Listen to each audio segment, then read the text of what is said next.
You can measure the size of an elephant.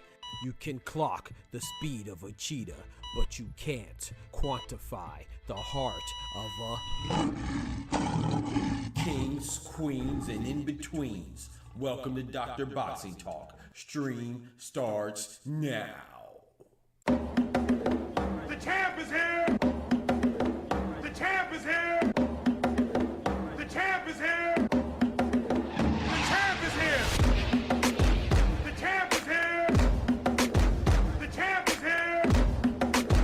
The champ is here! The champ is here!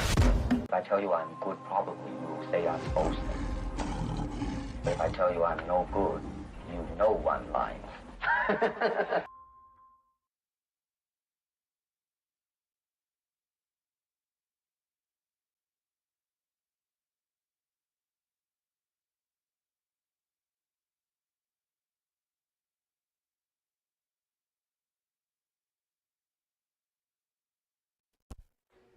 Yo, yo, yo, what it do, what it do, what it do? What's good, y'all? What is good in the hood? Yes, sir, yes, ma'am. Yes, sir, yes, ma'am.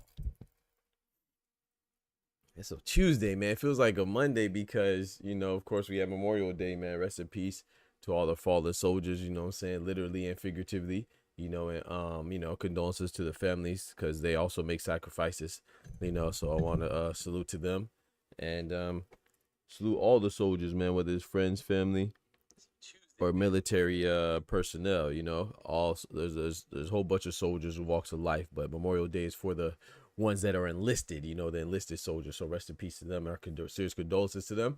And let's get it, man, on this Tuesday, man. Ladies and gentlemen, brethren and sisters, boys and girls, mi hermanos, mi hermanas, ladies and lads, kings and queens, and everything in between. Y'all know what time it is. The doctor's in the house. Yes, sir. Let's get it popping. Let's get it popping. And we never stopping. We are back at it, man. We got some wonderful, dope people in the building. Let's hit this roll call. You feel me? Let's hit this roll call and tackle it all, man. We got my boy, Let's Be Real, in the building. What's good, brethren? We got my boy Dub, big member in that building. Got that big purple power Thanos glove in the building. Yes, sir. Yes, sir. You got my boy Oscar with the green time stone, you know what I'm saying, in the building. You know what I'm talking about? Big member in the building. We got everything by John in the building. What's good, man? The doctor's in the building. My guy Mason ready for all the smoke. Which, hey, my boy ready, man. Ready spaghetti. You feel me? When you're born ready, you ain't got to get ready. You know what I'm talking about? That's what we say. When you're born ready, you ain't got to get ready. You feel me? So man, looks like my boy's ready, man, and I'm ready for it, you know. But I would just say proceed with caution, you know. But before we get started, let's go ahead and begin with our prayer. You know how we always started our tradition. So please join me and bow your heads. Dear Heavenly Father, Lord, we thank you for your blessings. We thank you for another day, another wonderful day that you woke us up to experience. You know, let us take our times to smell the flowers, smell the air, look around, and just appreciate things. You know, from the sky to the grass to the house, the home that we live in, the bed that we lay in, the food that we have in the refrigerator. You know, the money we have in our pocket, all the resources that we have, but most importantly, the love. Let us be a beacon of love towards others, and kindness and hope and grace, as opposed to toxicity and contention and negativity. You know, it's easy to get caught up in other people's emotions, especially when they have nefarious intent and they are unhappy and insecure in their own ways, Lord. But please don't let us impact us negatively, and please instill in us patience and understanding, even when it's most difficult. I know, especially for me, it's most difficult. So please continue to guide us, you know, and let us set aside our pride and ego when it comes to being impulsive and reactive. But let us keep our pride and our ego when it comes to standing up for ourselves and defending our values and what is right. So we thank you for your blessings. We thank you for your guidance. We ask you to forgive us for our sins, and continue to lead us down the most appropriate path, even when it's not even according to what we think is the best plan for us. In Jesus' name, amen. Yes, sir, man. Hey, Cinnamon was born ready. You feel me? You know what I'm talking about? My boy Cinnamon, you know? Come on, man. See, my boy Dub coming around now. He started to see the truth, man. That boy Cinnamon, the truth, man. You feel me? But he gonna have to, hey, Terrence Crawford is the truth too, so it's gonna be tough. I just got Cinnamon, man. Yes, sir. He said, we got Kenyo Taylor in the building. He said, bro, you should appear on other channels to get your name out, man. I appreciate you, bro. We appreciate all suggestions. Shout out to you, man. I appreciate it, bro. I take that as a compliment, meaning that you think I should be around more, man. So yeah, man, we most sure deal with organic growth, man. You know, I'm not trying to rush anything. Of course, you know, I'm a content creator. This is what I'm doing. I take it very seriously, my craft, and I put a lot of time and energy into it. So I'll be lying if I said I don't want to grow as fast as possible. Of course, don't forget to smack that like button. You want to help me grow. That help me grow, you know. Smack that like button for your boy. But what I was saying is that, of course, I wanna grow as fast as possible. Of course, who doesn't want to grow? Because, you know, you want to reap the benefits of your labor, you know, the fruits of your labor, and you want to get your message out. I want to get my message out, man. I want people to enjoy it, and I feel like they could feel it because I'm relatable and I actually know what I'm talking about. You know what I'm saying? I mean, I'm always right, but I put a lot of time and energy into it. So, but my point, but most importantly though, I prefer organic growth, man. I don't mind. I've been on other channels before, but it's not something that I force or look for.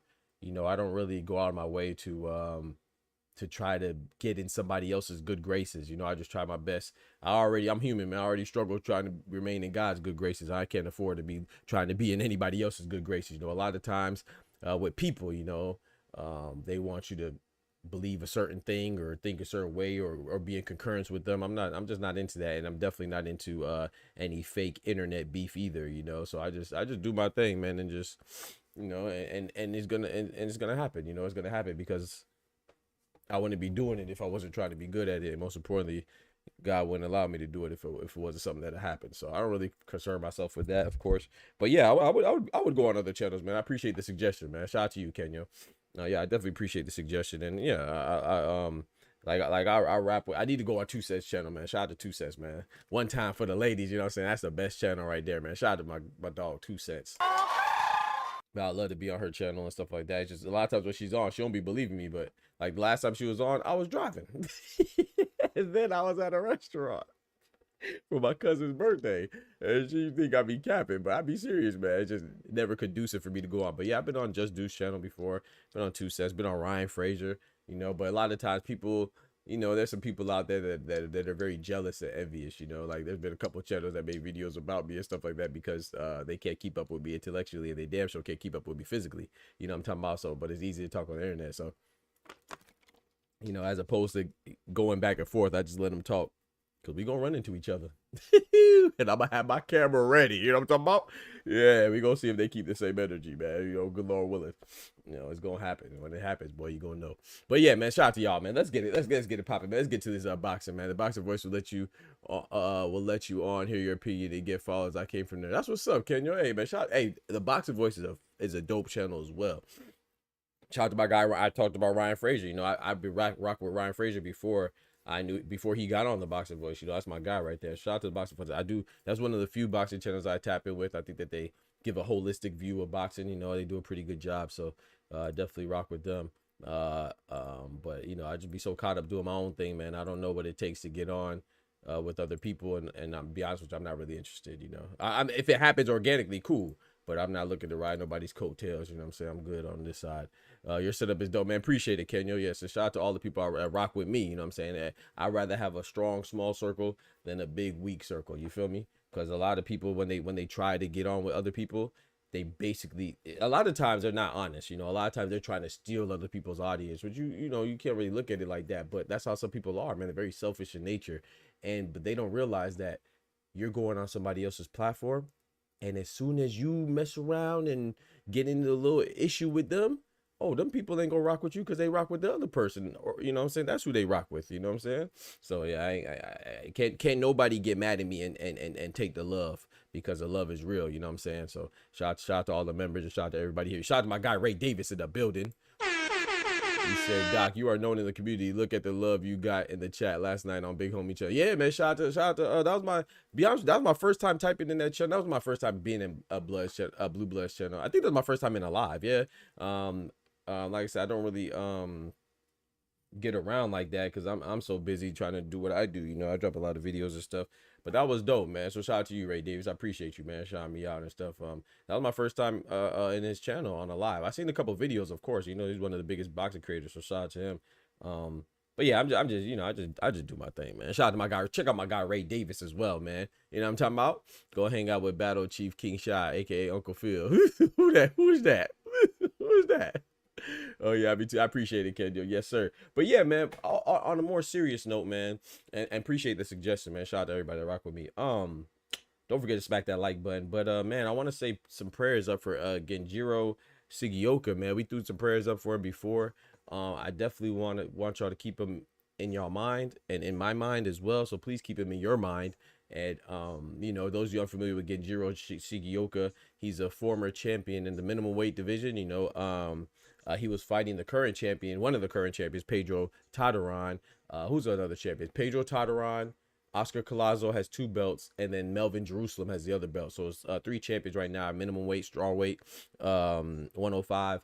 And he just fought on the Angelo Leo Tomoki Kameda undercard, and we saw him taking out the ring on a stretcher. You know, Sigioka is a former champion. You know, this was actually a rematch between him and Pedro Tartaran. They had the first match. Pedro Tartaran stopped him. This match, they went all full 12 rounds, and he was exhausted. I thought it was just something that he was, I mean, it could have been exhaustion too. I think it was, but that's what they said. They said it was mostly exhaustion, but man, he wasn't really moving on his own, and they took him out on a stretcher. And then apparently I got news this morning that he underwent brain surgery, man. So boxing is a dangerous sport, man. I know we tend to forget that. We think it's just like all sports are dangerous. You know, you can hurt yourself. Danger doesn't have to be because it's a life-threatening possibility, right? It doesn't have to be a chronic injury that you sustain or a fatal injury that you sustain. Anything where you hurt yourself is dangerous. You know, basketball dangerous, boxing's more dangerous, football's more dangerous. You know what I'm saying? Yeah, sports are dangerous, man. You push yourself to the brink. You see people pass away from dehydration on track and field practice. You know, well, at least I'm in Florida, so I don't know how y'all feel, but heat exhaustion and practicing. You know, wrestling or basketball or soccer or whatever it is. So sports are dangerous, man.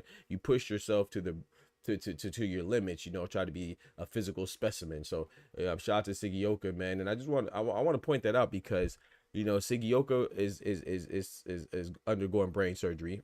We've seen Anaguchi pass away when he fought Seiya Susumi last year, right? He went into a coma, tried to go to brain surgery. They tried to save his life. He couldn't make it. Subra Matias, opponent Maxim Derdashev, he passed away, right, in the ring. We see guys that are suffer brain damage after their fight, like Superman Adonis Stevenson when he fought Vosdick, right? He has chronic brain damage, and so many others. I'm not Pritchard Cologne. There's so many. I'm not gonna name everybody, but the point is that, man, we gotta appreciate these boxers. That's what I always try to prioritize, man. I'm not saying we can't be critical. I'm not saying that we have to be excessively complimentary either. Call out stuff how it is, but I just want to take this time to point out, like, when you say things like, oh, these fighters are weak, or they're soft, or they're runners. Bro, there's different styles of boxing, man. And I see this no running rule or something like that because we love violence. Yes, but this is not the Roman Coliseum. This is not in freaking BC or AD times where we wanted to see a man go in there against a lion, tiger, and a bear, oh my, and possibly get ripped apart. Ideally, you don't want anybody to die, do you? But then again, I got a cousin. I got shot. Shout out to my cousin, man. He said that he watches NASCAR for the wrecks.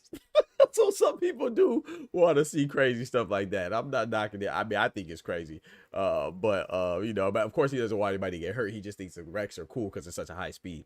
But when we do want to see violence, of course, as part of it. We want to see knockouts as part of it. But to say like, oh, these guys should want to get hit. It's not rock'em sock'em boppers. It's not KO kings. It's boxing. There's different ways to skin the cat. Slam dunks in basketball are way more interesting than layups. Having a no running rule is like having a no layup rule. You see what I'm saying? So I'm not advocate. Of course, I watch boxing. It'll be more exciting if fighters stood in the paint and they just fought. But there's a sweet science to it, and there's art to hit and don't get hit. When you say things like, and I don't care if you're a content creator or if you're a official, because I saw some officials, I think it was Kenny Bayless, and I can't remember the other, Bird, right? What's the name? Bird. Can't remember his first name right now off the top of my head. But, I'm talking about the referees. They're like, yeah, they agree with the no running rule, but how would you implement that? Are you going to tell fighters, oh, you need to stand right here? Well, then you might as well make a little sign, right? A little symbol, and they can't move off their square, and they just box like that. That's not boxing. That's just fighting, and you already have a limited movement, right? You're in a ring, right? And by certain dimensions, it's not like you can run all over the country. You see what I'm saying? So I think that comes from a lack of appreciation for the sport, number one, and I think it comes from a lack of not only, I'm not saying you have to do it, but also a lack of knowledge on the sport. I think that you're pretty slow. I'm not gonna lie. If you think that there should be some type of rule that makes fighters be stationary, any type of thing that limits the movement already done, like sometimes you're in a cage. If you're talking about MMA, you're in a boxing ring right now. Sometimes people get knocked out the boxing ring. You see what I'm saying? I bet you. Like, it's not like, I'm not saying that every style is going to be fun, but why would you force fighters or anybody in any sport to do one certain thing? So basically you're saying that, oh, if you're not a knockout artist, you're going to lose. Or you have to be a knockout artist to win, or you have to fight a certain way or be a quote unquote warrior, man. There's an art to hit and not get hit. Now, I'm going to be honest, Devin Haney, what he did against Jose Carlos Ramirez, he won. And I thought it was good enough to watch. Of course, he was running too much. It's not as intriguing as like a Tank Davis knockout. And same with Shakur and Edwin De Los Santos. But Shakur versus Artem Harutyunyan was good. People just complain because they used Edwin De Los Santos as like the staple, right? But him versus Joshua Padley was good. He stopped him, but people still call him a runner. So sometimes the truth and reality is not the same as what you perceive it or what you are expressing, right? You might think Shakur was running, but he really wasn't. He's boxing. Now against De Los Santos, that was running. Jermaine Ortiz versus Teofimo, that was running. You know what I'm saying? At Devin Haney versus Jose Carlos Ramirez, I mean, he didn't lose a round. That wasn't even close. So he was boxing. Was it the best display from an intriguing entertainment standpoint? Probably not. It definitely wasn't. But to try to say, oh, well, this guy is pillow-fisted. This guy's pillow-fisted. This guy is coming off of a year hiatus, and he got brutalized by a guy on PEDs, to make him stand in the paint. And you already say he has a weak chin. So why would you want him to stand stationary? So basically you're telling him that, oh, if he doesn't fight like Gervonta Tank Davis or Artur Beterbiev or Mike Tyson, then you're going to lose. Well, then we should make a separate sport. I don't really think you should change the rules. However, I will say this. If they did change the rules and there's no running rules, well, I don't know how you would effectively implement that. I'm not gonna lie to you, bro. Hey, Oster, my boy Oster in the building. Hey, if they make a no running rule, Tank gonna be. Hey, take smoking Shakur. Take smoking Shakur, Devin Haney, Lomachenko. They ain't got no chance. You see what I'm saying? But what the part that I don't like about it, right? You know, of course, you have William Scholl as well, right? You got to understand that, okay, the runner was Devin Haney and against Jose Carlos Ramirez, but he won. The runner was William Scholl against Canelo, and he lost. The runner was Jermaine Ortiz against Teofimo, and he lost. You see what I'm saying? So it's not just running. That's the point that I'm making. Like, Devin Haney was also boxing. You may not like it. You may not want to acknowledge it, but he was boxing. He landed more punches than Jose Carlos Ramirez did. And he did it effectively in spots. So I'm not saying that, oh, you know, it's as good as it should as everything else, but or it's as good and entertaining as anything else. But at the same time, the boxers, they owe it to themselves to do their job the most effective way possible and the least dangerous way possible. Because I guarantee you that Sigioka probably wishes right now, and him and his family, they probably wish that he would have took a few less punches. Right? I'm just saying. You know, while he's laid up in the hospital going through brain surgery, I'm pretty sure that he wishes he would have took maybe 1 or 2, 4 or 5 less punches. And you could say, oh yeah, well that's what you signed up for. Yeah, of course, but you don't want to see people hurt like that. Of course, that is a possibility. You know that, but it can still hurt. You can still show some empathy and be like, dang, that's tough, man. I don't care how much money you got. You got brain surgery. You know what I'm saying? You get brain damage. That's tough. You know what I'm saying? You die. That's tough. You get hurt, that's tough. You get chronically injured, that's tough. You know what I'm saying? Show some empathy and show some humanity, man. You know what I'm saying? If you're a human that likes humanity, then you're subhuman. I ain't gonna lie. You know what I'm saying? That's just how I feel about it, bro. I'm not saying that I'm not acknowledging that that certain fighting styles aren't more conducive with entertainment. I'm not advocating that. You know, I mean, that's why the NBA struggles too, because you don't see any windmills, dunks, and stuff like that. But if you appreciate basketball and the fundamentals, then you're gonna watch it. Or you're gonna be cool with the Spurs and Tim Duncan. But if you just want to see highlights, that's cool too. You know, there's a spot for you. It's called TikTok, and you just watch the highlights of basketball that are more conducive with getting your little dopamine satisfied, your dopamine craving satisfied, and you watch 20 seconds of the game. Me, I like to watch all 48 minutes because I like to see what happened in the first quarter and see what happened in the fourth quarter. And then I remember, like, dang, man, that crucial turnover or that missed shot, it was kind of impactful going down the stretch. But you, on the other hand, you'll just be like, oh, well, you know, the last person that made a mistake is their fault. So I like to watch the game in its totality. Some people don't. Some people just like to watch the highlight or the low light. You know, and there are different things for you. But how dare you? You know, the audacity of you trying to change how something works because of your selfish desire. You know what I'm saying? Okay, then if you don't like runners, then just watch knockout artists. It's a solution. It's a solution, bro. It's not hard. It's not rocket science. If you don't want to see Devin Haney run, don't watch Devin Haney. If you don't want to see Jermaine Ortiz run, don't watch Jermaine Ortiz. I mean, it's a very simple concept, you know, but it's just that these people, they're so selfish and entitled, like a bunch of bitches. It's like, you know, I don't like onions. I don't go to Walmart or Costco or my grocery store and complain to the manager and tell them, oh, remove the onions out the grocery section. No, I just don't buy the onions. I don't purchase onions. I don't ask for food that involves onions, or I ask them to remove it if possible. I don't tell them that they should ban onions from existence, but that's how you feel. You feel like, oh, if I don't like something, oh, it needs to go away. No, you just remove yourself from that situation. Bitch, that's it. It's very simple, bro. But you got like a bunch of little kids. I swear I don't. I thank God I don't understand that concept. People would rather complain, rather stand in something and complain about it than just remove themselves. It's very simple, bro. I seen Jermaine Ortiz fight. I used to like Jermaine Ortiz. When he fought Lomachenko, I was like, man, that's dope. He fought Teofimo. I haven't watched him since. Oscar, am I lying? True story. I have not watched him since because of it. That I thought that performance was terrible. Now I might watch his next fight. To see how it goes if he gets me back. But I don't go and just slaughter Jermaine Ortiz. I will tell you that performance was bad. But I don't say, oh, Jermaine Ortiz should never box again. No, bro. You box however you think is successful and conducive with you winning, because that's the priority. Entertainment is after that. You see what I'm saying? So you know, I mean, I don't know, man. You go in there, be entertaining if you want to, get your ass knocked out, and then we'll see how much people want to see you then when you got an L on your lip on your record. Shout out to my boy Oster in the building, big member in the building. He said, "I want to see blood." Ain't nothing wrong with wanting to see blood. It's a combat sport. There's nothing wrong with wanting to see blood. But at the same time, I do think that there's something very entitled and juvenile about you saying that people should do what you want them to do, like you're some omnipresent being. Nobody. If you don't want to see it, then close your eyes. If you don't want to see it, turn it off. If you don't want to see it, don't watch it. No one's forcing you to watch these fighters. Simple as that. If you don't, I mean, look at the playoffs right now, right? Why do you think the ratings are down? You know why? Because people want to see LeBron James.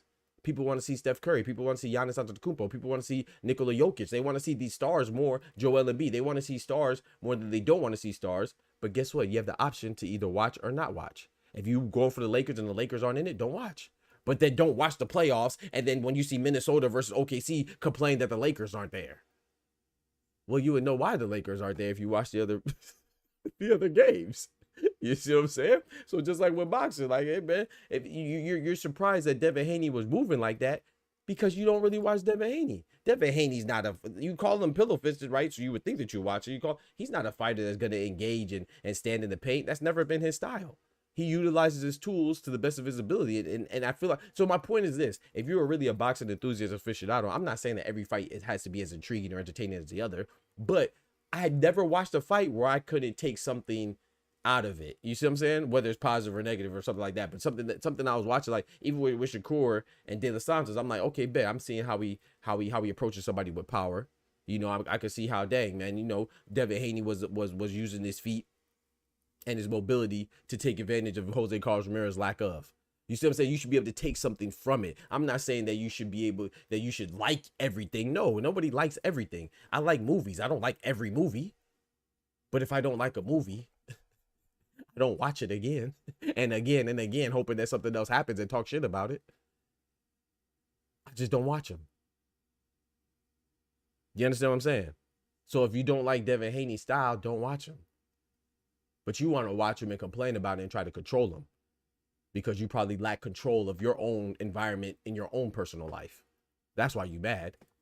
Insecure, unhappy little bitch. Shout out to my guy Candy Slim in the building. Big member in the building.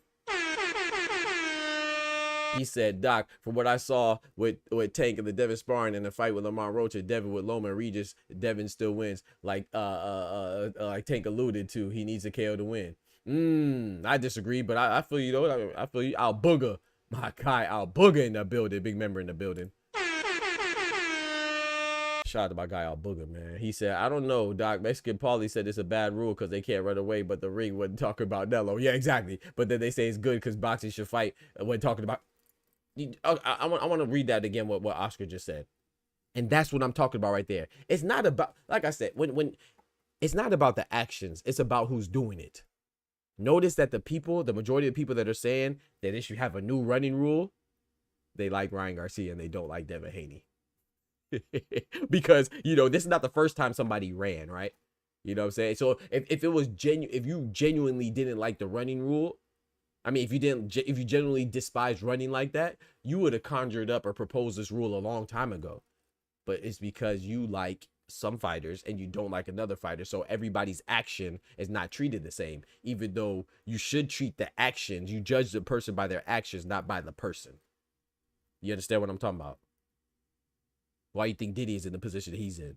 Because if he was treated like a person instead of some rich mogul that people were also trying to take advantage of, let's make that very clear. He was taking advantage of people, but those people he was taking advantage of were also taking advantage of him for his popularity, for his money, for his fame. They were tolerating more than they would from, let's say, me, you, or Oscar, or Al Booger.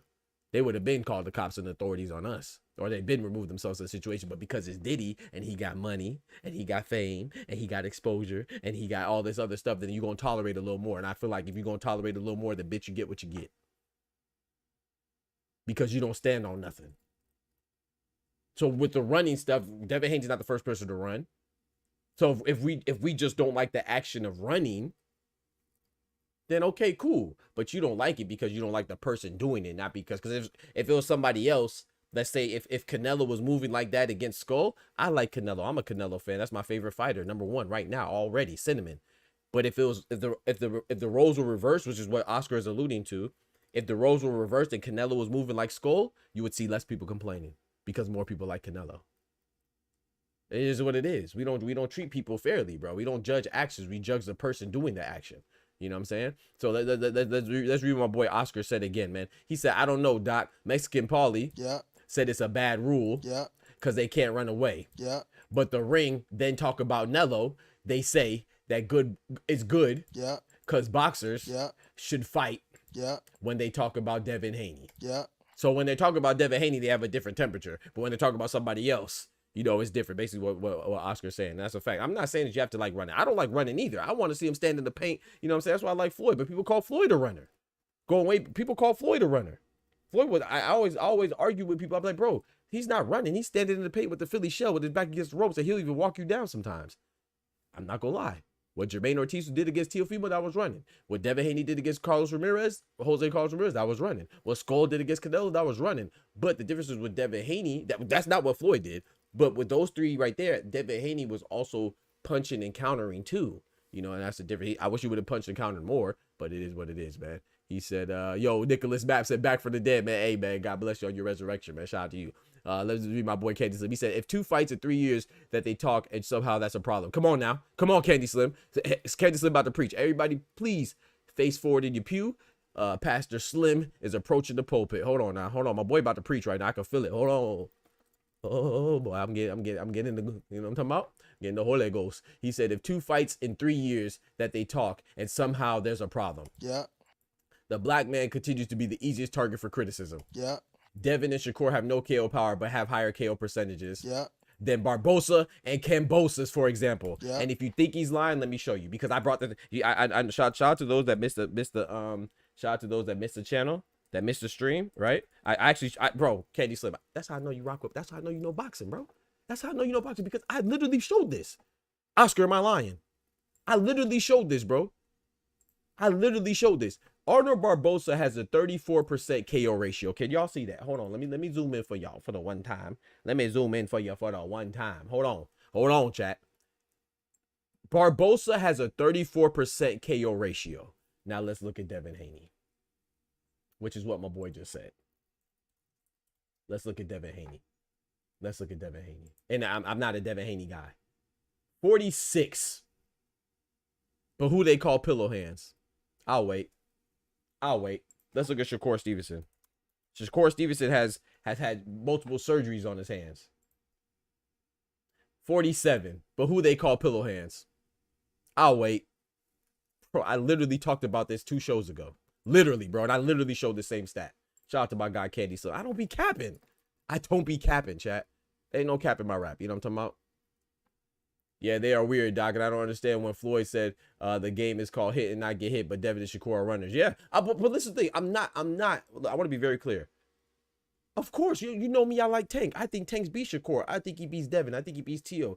And part of the reason why I like Tank, because it is more exciting to watch a Tank fight, because that blackout could come from anywhere at any time. So I'm not saying that I'm oblivious to fun and entertainment. However, you do not hear me criticize Devin Haney or Shakur because of their lack of power. No, everybody's not going to fight the same. Everybody's not going to fight like Manny Pacquiao. Everybody's not going to fight like Floyd Mayweather. Everybody's not going to fight like Clarissa Shields, Terrence Crawford, Alexander Usyk, Vladimir Klitschko. They have different attributes. They have different characteristics. The dope thing about boxing as competition in sports is that you could have somebody that's 6'1", like Allen Iverson, and going in the land of giants and still dominate, and you can have somebody that's 7'2" and dominate as well, like Shaquille O'Neal. There's different ways to skin the cat. I feel like sports is the epitome of, you know, you could be different and have, as long as you maximize your own abilities based off your own characteristics, you can still be successful. That's what I love about it. I wouldn't want to see 1,000 Tank Davises as much as I like Tank. Why would I want to see that? Why would I want to see 1,000 Canelos? I want to see somebody come in and implement a different game plan, have a game plan at least, and execute it, and see if you can still be successful with your shorter arm range or your shorter arm length, with your extra mobility, with your slickness, with your power, with your pressure, with your whatever it is, with your shot selection. your punch selection, whatever it is, you know what I'm saying? So yeah, I think to me, it's just indicative of what we're going through right now, and that's just people that are just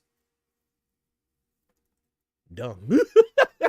I'm sorry. I tried to find a better way to put it, but I fell on dumb. I'm sorry. Shout out to my guy Dub, man. Shout out to my guy Dub, man. Gifted a membership, man. Shout out to my guy, my boy, coming out here helping us grow, man. Welcome to the Boxing Talk family.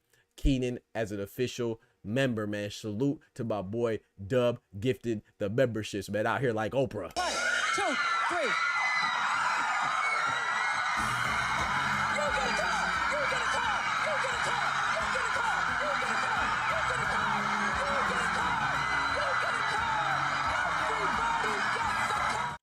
Wait, hold on, man. My boy Dub going crazy. He dropped 3 gifted memberships. What's that? 3? Hold on. Can I count? Hold on. I swear I'm good at math. I'm an engineer. Hold on now. I can't. Hold on. 1, 2, 3. He got 3 gifted memberships, man. Shout out to my guy, man. Coming through like Oprah, being so generous. 1, 2, 3.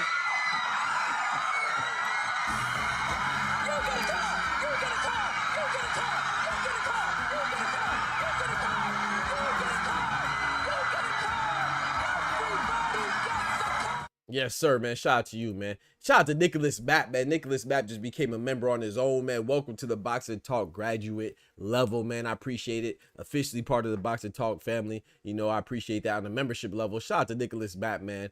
Came through, and this is your first time membership. You're a new member too, right? Shout out to my guy. New member in the building. Nicholas Mapp in the building.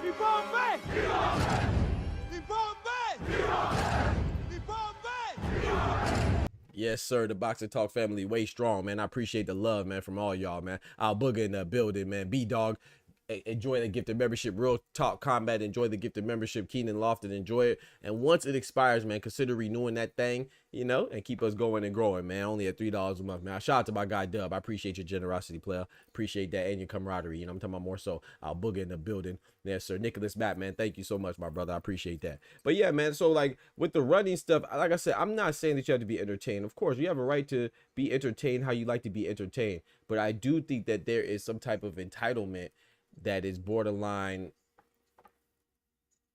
like I said, like a baby back bitch. I don't know how else to put it, man. You know, I don't need to be kind. I don't need to mince words. It's just, it is what it is, man. If you don't like something, then don't watch it. And I'm not saying that, oh, don't watch boxing. You know, I'm not saying you can't change things for the betterment of the sport and to garner more entertainment and more attention. However, I don't think that your intentions are for the betterment of the sport. I think your intentions are for the betterment of your specific fighter. That's what I think. And a lot of times it's coincidentally the guy that you're friends with. You know what I'm talking about? That's what I think. Now, if you're trying to, if you're legitimately trying to restructure something to make the sport more intriguing, make it excel, that's cool. You know, but a lot of it's not. They try to masquerade like they're saying something to help the sport. No, you just want to help a particular fighter, a specific fighter. I wish you would add further specificity as to the fighter that you're trying to help. You know, it's just not gonna happen because they're still gonna suck anyway. Just like your boxing knowledge is gonna, you know, and your boxing expertise is gonna be trash, you know. So anybody that's saying that there should be a rule of no running, how would you even implement that? I think that whole idea is trash. You may not be trash, but that idea is garbage. Know your fucking place, trash. Yeah, you need to shut the hell up. I ain't gonna lie. Excitement is part of boxing. Man gets beat up 12 rounds is worse than KOs in 2 rounds. Facts. Yep. Yes, the moment is there for excitement, but the thrill is there where the man can't get out the way of a great. Exactly. Like, bro, that's what I'm Ray Davis. Shout out to you, bro. Let me pull out my tank chain, man. I didn't even know we was gonna be on this topic for so long, man. I got so many other topics. But look, check this out. And shout out to my boy Oscar and everybody else, right? Because he said something about this too, and Oster as well, right? Why do you think I think Tank versus Shakur is an interesting fight? Do you think I think it's interesting because I think Shakur has a chance to sit in the pocket or stand in the middle of the ring and in the paint and exchange with this man? No, I think it's interesting because they have 2 very contrasting styles. They have 2 unique styles that are almost specifically for them. You know, you can say that, oh, Tank is a knockout artist. We see knockout artists. No, but Tank sets traps. He's very cerebral in the ring. He's a thinker in there. He cuts the ring off. He sets traps. He'll sit in there with you. He'll even take a couple shots sometimes, or he'll evade a lot of shots and he'll deliver his shot like he did with Leo Santa Cruz. Shakur Stevenson is a master manipulator of range, right? He's like I always compare his boxing style to the rear view mirror. objects are closer than they appear, meaning that he makes you think that you're in range and you swing and you miss and he counters you. He's a master manipulator of range and distance. You know what I'm saying? So I don't think that some people say he's elusive in the paint too. I mean, I think he's a little elusive, but I don't think he's as elusive as he is a range manipulator. You know what I'm saying? That's why I think him and Tank are interesting. I don't think it's interesting because I want to see them both square up in the middle of the ring in a small little circle like a sumo wrestling and just exchange punches. Who the heck thinks that? But if you're gonna try to reduce the game to that, then Tank's gonna win. I'm no longer as interested. Tank gonna put him to sleep. He gonna put Devin Haney to sleep too. He already put Ryan Garcia to sleep, and Rolly Road would have did the same thing if you would have had the no running rule. You feel me? So like, that's what's intriguing. The intrigue is the matchups, the contrasting styles. We even have a saying in boxing saying styles make fights, yet you're over here trying to promote the reduction of a style because you don't like it. Bitch, don't watch it. I don't like Power Rangers. I don't think they should take it off the network. I just don't watch it. I don't watch WWE. That don't mean that I think that Roman Reigns and John Cena and Jade Cargill and whoever else is wrestling right now should be unemployed because I don't like it. I just don't watch it. It's not hard, bro. And if I do like it, like if The Rock comes back, who's one of my favorite wrestlers, I'll go back and watch a Rock match. But I'm not going to watch the other matches. So basically, if you only like one fighter, just watch Ryan Garcia matches. Just watch Tank Davis matches. Just watch Canelo matches. Just watch Usyk matches. But don't watch the other matches and then complain about him because he's not fighting how you want him to fight. Who are you? You a trainer? Are you his trainer? Even if you are a trainer, are you his trainer or her trainer? No. Still goofy behind down. It's so crazy that a lot of people saying that would have bust a grape in a food fight. But you want to tell somebody how to fight though. Ain't never been in a fight in their life. Ain't never been in a squabble in their life. You want to tell somebody else how to fight professionally. Man, sit down. Sit down. Your goofy ass. If you sit down, lay down. What defines running in boxing? I would say excessive movement. Like, don't get me wrong. There are some fighters that are running. Now, I'm not gonna be ridiculous, right? I'm saying there are some fighters that are running, but I'm saying you try to win the best way you can. You feel me? And if you think that's appropriate, like I'm gonna tell you it's boring. We have a right. I don't think we have a right to do whatever we want. You're entitled to your opinion and call the fight trash. But I think it's something else when you say that, oh, these fighters shouldn't fight or they should fight this way because that fulfills my needs. No, bro. Boxing's not for you. It's for everybody, and it's specifically for the boxers. You know, Power Rangers versus shout out to Voltron. You know what I'm saying? Lion, no, hey, and what's it? Thundercats. Shout out to Voltron and Thundercats, man. It's called a chess match for a reason. Some will be a chess match. Exactly. Your channel on the come up. Keep grinding, man. Shout out to you, man. Kazaki whoops Nello, nigga. That's Nick. I knew your name looked familiar. Hey, shout out to Nicholas Matt. Hey, man. I appreciate you, man. I appreciate you, man. My boy Nicholas Matt. I forgot you were. Hey, he was on my head top about Kazaki, man. Hey, man. Come on, man. Shout out to Joe Kazaki, man. You know, I do appreciate Kazaki, you know, but I got my boy Cinnamon, but I got Cinnamon over a lot of people, man. I got Cinnamon over Canelo, or Terrence Bud Crawford.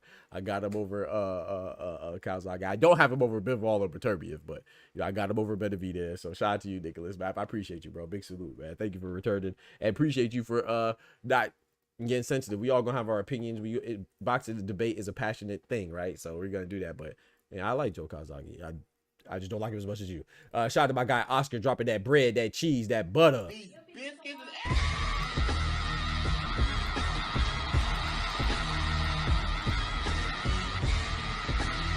He says Shakur versus Pay to fight of the year. Styles make fights. Also chill on Power Rangers. My bad, bro. I used to like Power Rangers when I was a kid. I don't like it no more. Would Bivol versus Beterbiev be considered running? Yeah, I think they would. I think people do consider Bivol as a runner. I don't think so. I think he's a mover. I do think what Devin Haney did was running. I think what Jermaine Ortiz did was running. But like I said, that even with the running, there's a nuance there. Devin Haney won clearly because he was moving and boxing, but he was excessively moving, but he was still countering. Jermaine Ortiz, my issue with him was that he was running so much that when Teofimo would miss, he couldn't counter because he was so far out of range, he couldn't even count. That's running to me. You know, even with Shakur Edward de los Santos, that was very bad to watch. But that was more running. Devin Haney was, to me, he was running too, but it was also boxing in there. You see what I'm saying? It was also evasion. Like, people think that they could just go in there and do that. You think that you can avoid, I don't care how old or slow Jose Carlos Ramirez is. He's an Olympian. He's a former unified champion. If he was just frantically scared, like people are accusing him of being, he would have been tired. I guarantee you that you can't avoid Jose Carlos Ramirez for 3 rounds. I don't care how much you run. You could be Usain Bolt. Usain Bolt wouldn't be able to avoid Jose Carlos Ramirez or stop him from getting to it if he didn't know what he was doing. You see what I'm saying? So when you say running, it's like, oh, he's just faster, so he's getting away. No, bro, he was tactically moving, but it didn't look like he was running. You know, but you got to be able to look and see the nuance and the slight differences is what I'm saying. You know, you feel me? He said Cinnamon over everybody. Talk to him. Nah, I ain't gonna say over everybody. You know, I got Cinnamon losing. I don't want him to fight Bivol again. I think Bivol beat him. I think Beterbiev beats him. But everybody over 168. Oh yeah, 168 and down. Yeah, I got Canelo over everybody. That's a fact. There's no such thing as running because they are countertop running. So you can't say that because fighters can cut the ring off. People are illiterate. So I agree with that. You have to work on cut off the. But you see, that's the difference between this channel and them, right? I will also blame Jose Carlos Ramirez for not being able to cut off the ring successfully. I also blame Teofimo, right? Y'all were in here. Dub was in here. I did not just blame Jermaine Ortiz for that terrible fight. I don't just blame Shakur Stevenson. I also blame Edward De Los Santos because he was a power puncher. He ran down and pulled up on Shakur in his hood in New Jersey, but you can't run down and pull up on him in the ring when you're supposed to. You see what I'm saying? So it takes 2 people to make, you need a dance partner, right? So Devin Haney was moving excessively, but Jose Carlos Ramirez didn't cut off the ring. We seen what happened when Frank Martin was trying to move excessively against Tank. Tank eventually got to him because he cut off the ring. You see what I'm saying? So you see what Beterbiev, when Bivol was trying to move excessively, you know, Beterbiev was cutting off the ring and getting to him. That's why he won the first fight. You see, so cutting off the ring is an art, and that's why I'm pointing at running is somewhat of an art too, as long as you're still able to counter and box in there. I feel like Jermaine Ortiz failed the boxing portion of the running. You know what I'm saying? I feel like Shakur Edward De Los Santos, that was just a sleeper. They failed it too, but Devin Haney did not. Devin Haney, at best, you gave Jose Carlos Ramirez 1 round. I gave him a 1 round, you know? So Jermaine Ortiz, I had Teofimo winning. So I think Nello wins by robbery versus Bud. You think it's gonna be a robbery? Hey, I mean, I don't know, man.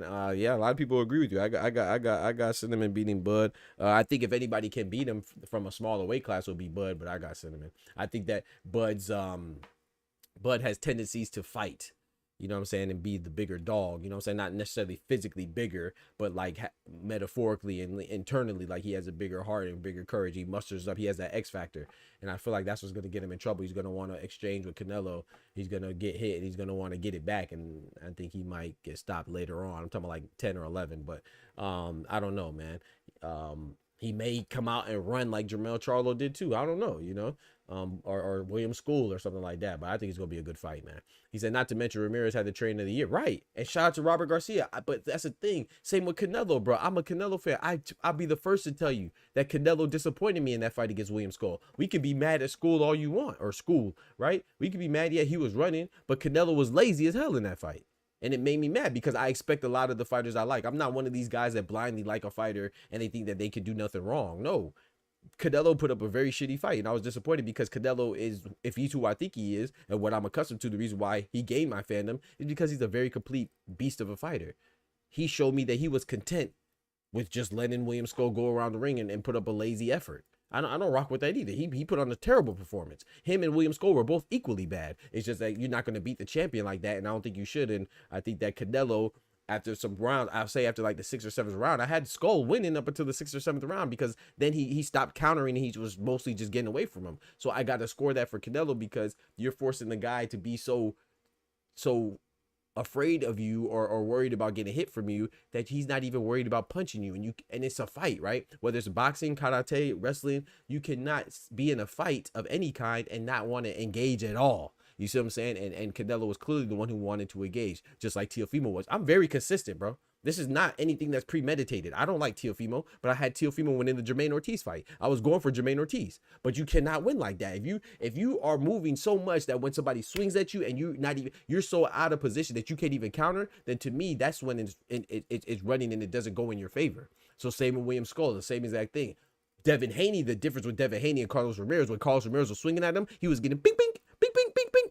Sometimes 2-3 punches. People ignore that. Go back and watch that fight. I don't know if you really want to watch that fight again, but if you do, you would see when Jose Carlos Ramirez will overreach and Devin Haney, ping, ping, ping, mink him up. Am I lying? Come on now. There was nothing controversial about Devin Haney winning that fight. It just is what it is, man. Shout out to my guy Ray Davis. He said De La Hoya final 2 rounds versus Felix Trinidad was running. No hands. Come on now. No hands thrown in corner to corner, staying from staying away because Oscar the fight. Yeah, stayed away cost Oscar the fight. Yeah, with Golden Shower Promotions. Facts. Mike Mads in the building. What's good, brethren? Cinnamon about to be a roll. That's crazy. My guy Ty in the building. Shout out to my guy Ty, man, with the purple Thanos power glove in the building. All right, man. So I want to switch topics right now. I want to talk about Abdullah Mason. My bad. I know he's the main meat and potatoes. Like I said, I didn't think we were going to stay so long on that topic, but I had more to say than I anticipated, and y'all interested. So shout out to y'all. But I want to move on a little bit. Then I'm gonna open up the Discord. We're gonna cover some of these topics for the late show. I have a couple of topics I want to talk about, but I do want to talk about this, man. Y'all remember Abel Mendoza? Chat. Y'all remember Abel Mendoza? Remember the 42-0 Abel Mendoza that was talking about he wanted to fight Tank Davis, and everybody was so enamored because he was 42-0 or he is 42-0. Well, I want to show y'all something with Abel Mendoza. It's few and far between for LA tonight, but Morales scored a knock down right there. 3 shots, and they all landed cleanly. Well, it's a 10-point lead for Phoenix at the moment, but Morales. Yeah, that's Abel Mendoza. Shout out to Abel Mendoza. I don't want to kick a man while he's down. Shout out to Abel Mendoza. He is 42-0, and that's impressive. You know, like I said, even if you are beating 42 tomato cans, that's still impressive that you beat 42 people. However, when we're talking about a guy that's supposed to fight Tank Davis and Shakur and call it all these people, and you can't name one person on their resume, this is why it looks a little crazy, and we have to slow down a little bit. You see what I'm saying? So I want to show you Abel Mendoza again. This is the guy who just got put on his back by somebody I know you ain't heard of. That was in Team Combat League, aka TCL, where they have a different format, and it doesn't count towards his professional record. So he lost that fight that I just showed you, but it doesn't go to his professional record, so he's still 42-0, right? With 31 knockouts, but you can't name one person on his resume.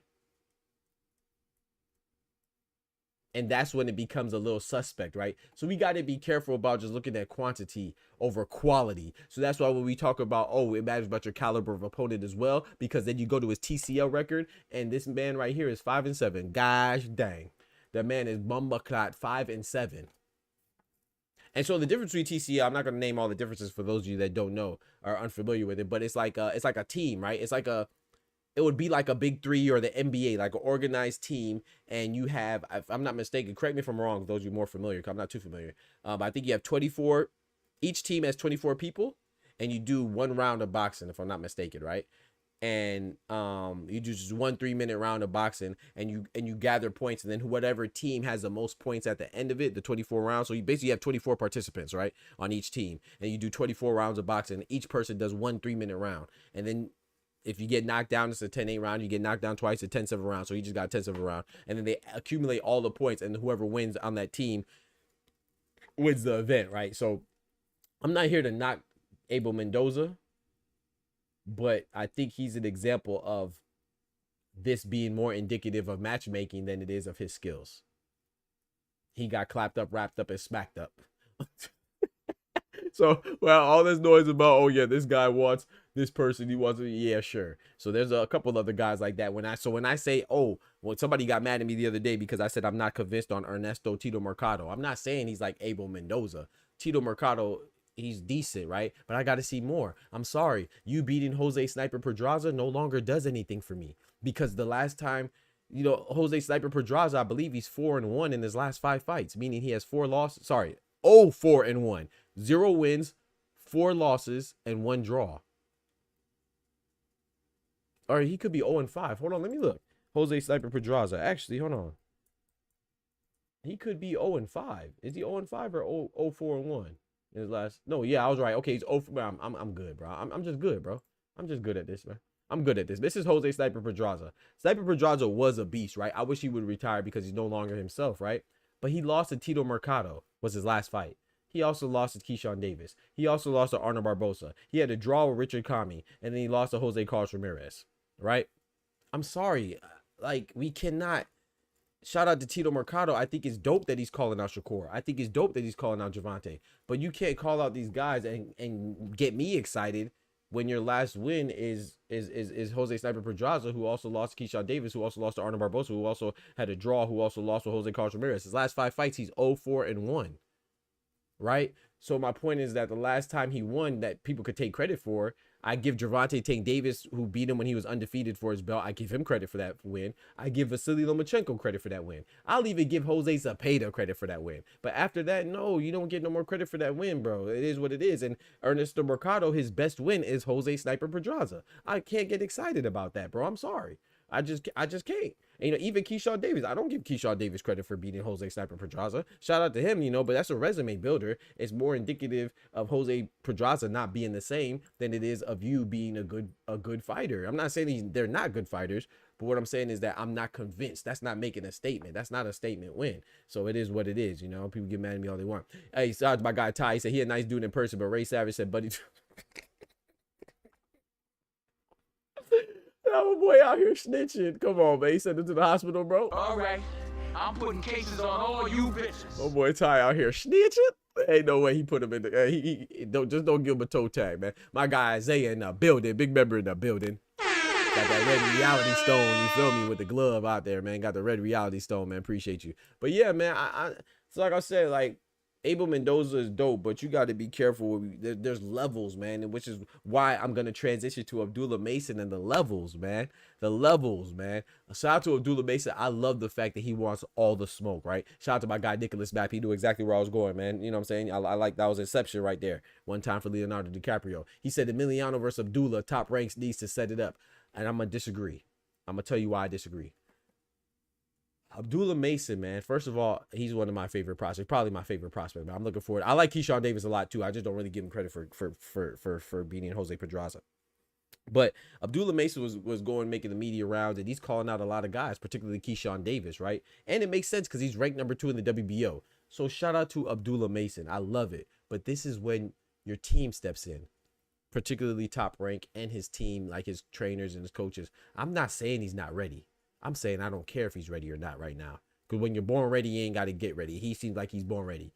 But you don't do that to this young man. First of all, nobody in here, I would think, thinks that he's going to stay at 135 for the duration of his career anyway. We think that his campaign at 135 is coming to an end, right? He's still growing, still developing. He's still refining things. He's a very sharp dude. The last thing you want to do is put him in there against a Keyshawn, a Gervonta, or SHAKUR Stevenson. I think his best chance would be against Keyshawn because he's the least experienced out of SHAKUR, Gervonta, Vasily Lomachenko. But you don't want to do that right now because you got to protect them from themselves, because I just feel like that would be such a large leap in competition that you're putting him in a sink or swim situation. And every fight is a sink or swim situation, right? You either go win or lose, maybe get a draw. But my point is that look what happened to Johnny Fisher. I'm not comparing him to Johnny Fisher as far as skills go, but Johnny Fisher went from beating Alan Babbitt and being the beneficiary of very fortuitous matchmaking, and then he went up against a guy in Dave Allen who fought guys like Dylan White. He had championship experience, right? Championship level experience, right? Not championship experience, but he fought guys that are former champions at championship level, right? Johnny Fisher made that jump, and he got mollywopped by a mediocre at best Dave Allen. Shout out to Dave Allen. His story is awesome, man. Bounced back from he's fresh out of rehab, like Amy Winehouse, rest in peace. And he was he's a journeyman that's getting his life together and he's doing his thing. That was a great win. And he seems like a very humble dude, you know what I'm saying? Shout out to Dave Allen. I'm not knocking him, but the reality is that he's not really a championship level contender guy, right? Johnny Fisher, the Rumford Bull, aka Bosch, he had no reason, no business losing to Dave Allen. But that's what happens when you have a manufactured Abel Mendoza resume and you think that you're willing, that you have the capacity to compete with guys at the top of the division right now.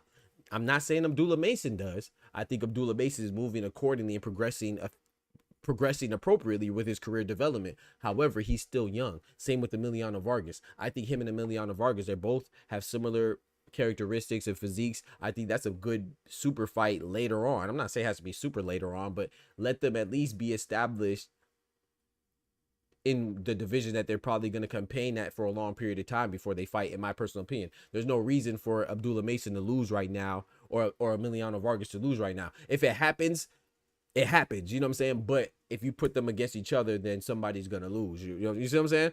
I think that, but this is coming from me though. I'm the same person that thought that Austin, No Doubt, Trout, and Saul Canelo Alvarez, I thought that they met too early, so sometimes I think it's appropriate for things to marinate. And with Abdullah Mason, I love the fact that he's calling out Keyshawn. And like I said, Keyshawn Davis is the WBO champion at 135, and he's ranked number 2 in the WBO. So it makes sense, but I think that it would behoove him to just keep on his current trajectory, and Top Rank's good at that, right? They're conducive with building stars. So if you're an upcoming prospect, then Top Rank Promotions and their diet of opposition is conducive with growing and developing stars. So I think that Abdullah Mason is perfect there. I think Emiliano Vargas is perfect there. I think Abdullah Mason has more upside than Emiliano Vargas. But I like to see that. I think that's a fight that we want to see later. At least let me speak for myself, that I want to see later, Nicholas. But if they fought now, I wouldn't be mad at it. Ty says that's how he ended up getting his new teeth. Nah, bro. He knocked his teeth out, bro. He had to get the veneers. Nah, bro. Don't do that, bro. He said facts. I don't really F with him. He let my childhood friend. He's a female hitter. He knows that. Ooh. Who? Moses Atama, same way. He rang highly, talk about Tyson. Right. Oscar, yo, shout out to Cito. Cito was good. Shout out to Oscar. But Moses Atama is the same way. Moses Atama, he's calling out people like Joseph Parker and Martin Bacoli. That's cool. Philip Hergovich. But why put him in the situation to sink or swim right now? And it's not for a title. If you're going to do that, then put him in. Yeah, make Abdullah Mason fight Keyshawn. You know what I'm saying? Make Moses Atama get Alexander Usyk or Daniel Dubois. Put them in a title fight if you're going to make such a jump. Because if you can't recognize their last opponents, that means that you're not progressing appropriately as far as going from unknowns to a big title holder. You see what I'm saying? That's my only objection. Let Abdullah Mason, what's he at, 135? Let him fight I don't even know who he's fighting next. He's on the Keyshawn undercard. Keyshawn versus De Los Santos. I don't even know who Abdullah Mason's fighting. Do you? I have to go look it up. I don't know. But I'm saying let him fight like a Renee Tellez-Garon who just fought Kid Austin. Let him fight Angel Fierro. I think he's at 140, but let's say he's 130. Hypothetically speaking, let him fight guys like that and then progress. You know what I'm saying? And then fight a guy who's a title contender like a Edwin De Los Santos, like a Murataya. That's a good fight. And then fight Keyshawn, Gervonta, Shakur, Vasily Lomachenko. You don't want to be in situation. And shout out to Abdullah Mason, right? When he got dropped by Johan Vasquez, he responded the appropriate way of a champion, man. And he's very humble too. He shows some humility and he shows some awareness and he's very articulate if you hear him talk. So shout out to Abdullah Mason. I like him a lot. And he responded accordingly to getting dropped. But when you are like Johnny Fisher and you get dropped by David Allen, you can tell when somebody is not really prepared for certain scenarios. That I'm not talking about because you lose. We saw that when Johnny Fisher was a beneficiary of a robbery when Dave Allen beat him the first time. But you saw how he responded to getting knocked down. It was not good. You got to learn how to clinch. You don't, like, you know what I'm saying? A lot of these fighters, they don't even practice clinching. Look at Floyd Mayweather when Sugar Shane Mosley almost dropped him. The man clinched for the rest of the round. And then he came out and he adapted and he switched to real time. I think Floyd Mayweather versus Sugar Shane Mosley was one of the best real time adaptations and changes in history of boxing. Like you can see where he changed his game plan. Before he was letting Sugar Shane Mosley really come forward and stuff like that, like Floyd usually does. After he got almost got knocked down, Sugar Shane Mosley didn't take one step forward for the rest of the fight. After the second round, Sugar Shane Mosley was moving backwards the whole time. Rest in peace, Nazeem Richardson. He called it, his trainer, right? Hall of Fame former trainer Nazeem Richardson. He called it. He said, we're going to hit Floyd good, and we're going to see if Floyd's going to fold up or turn into a dragon. And he turned into a dragon.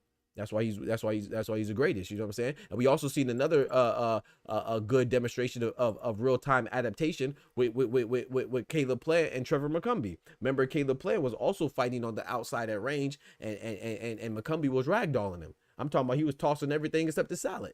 Yeah, we gonna pause that. That's a pause. No, did he? But you see what I'm saying? Go watch that fight, and then you saw after some rounds, Caleb Plant started fighting in the phone booth.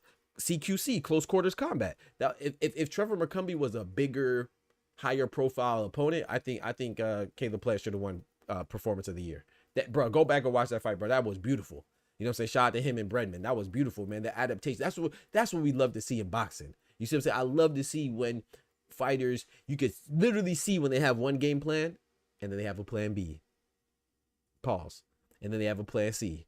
And then, you know what I'm saying? Not no freaky deaky boys playing B. You feel me? I was going to fight him, Ty, but she begged me not to. Nobody's scared of that. Shout out to you, Isaiah. Yes, sir. Defend. And shame on Abel Mendoza, too, man. Don't be hitting no ladies, man. Shame on all of them, man. Anybody who hit women, you know, don't do that. You know what I'm saying? Whether it's somebody I like or I don't like, whether it's Tank or Abel Mendoza or whoever, you know what I'm saying?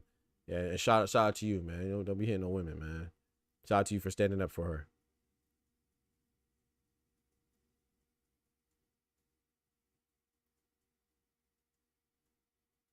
Shout out to you for standing up to him and standing up for her.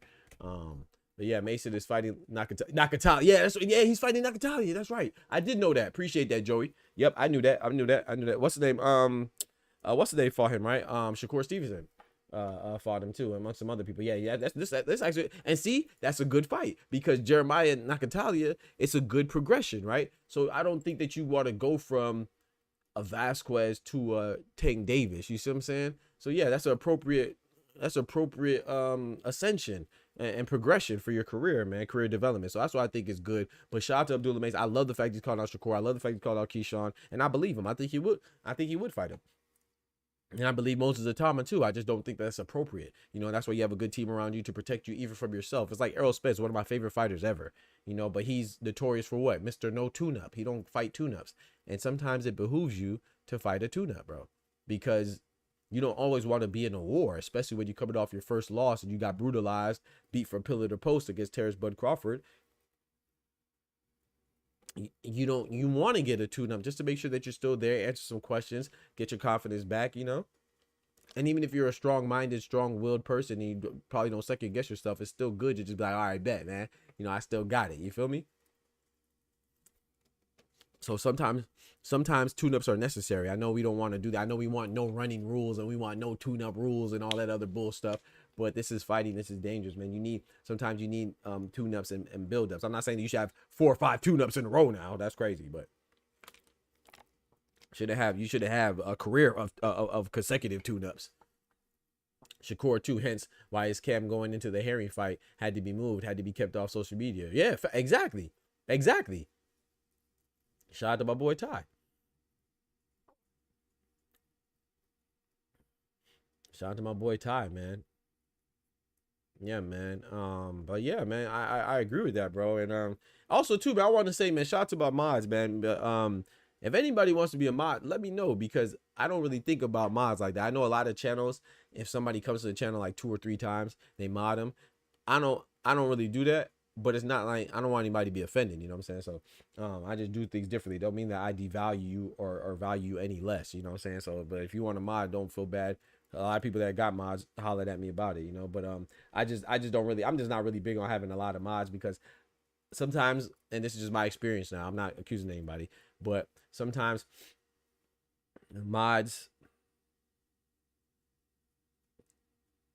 have some issues with other people that I might not have an issue with or I might not know about it. And sometimes mods have different sensibilities than we're all people, right? You know what I'm saying? I might find something offensive and might ban somebody for it, and Ty might find it something not offensive and think that that's okay. And vice versa. He might think that something's a bannable offense and I might think that something's okay. So I try to have less mods because I want to be tolerable, you know what I'm saying? Even when I like the other day we did a stream, I think it was yesterday, and somebody was coming in talking silly on some racist stuff, you know.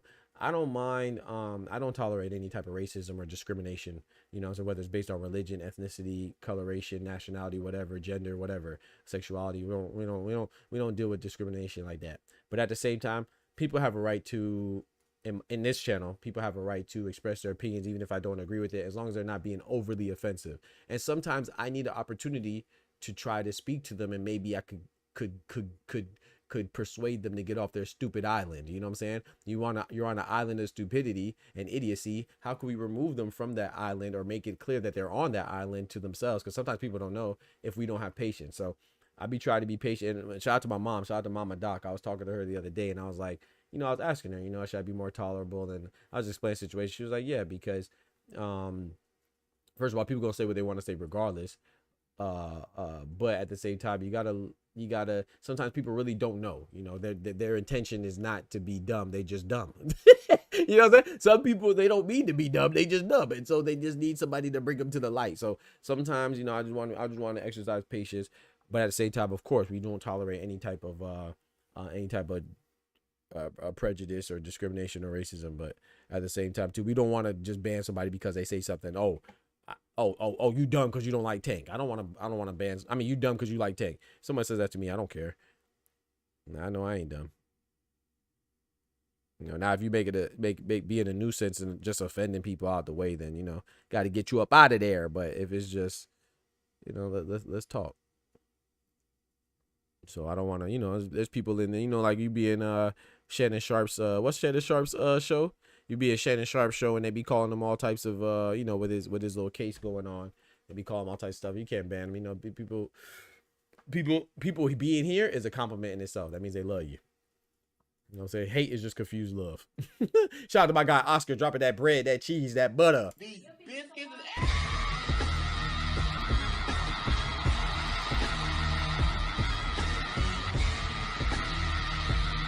Yes, sir. Yes, sir. Shout out to my boy Dub. Big facts.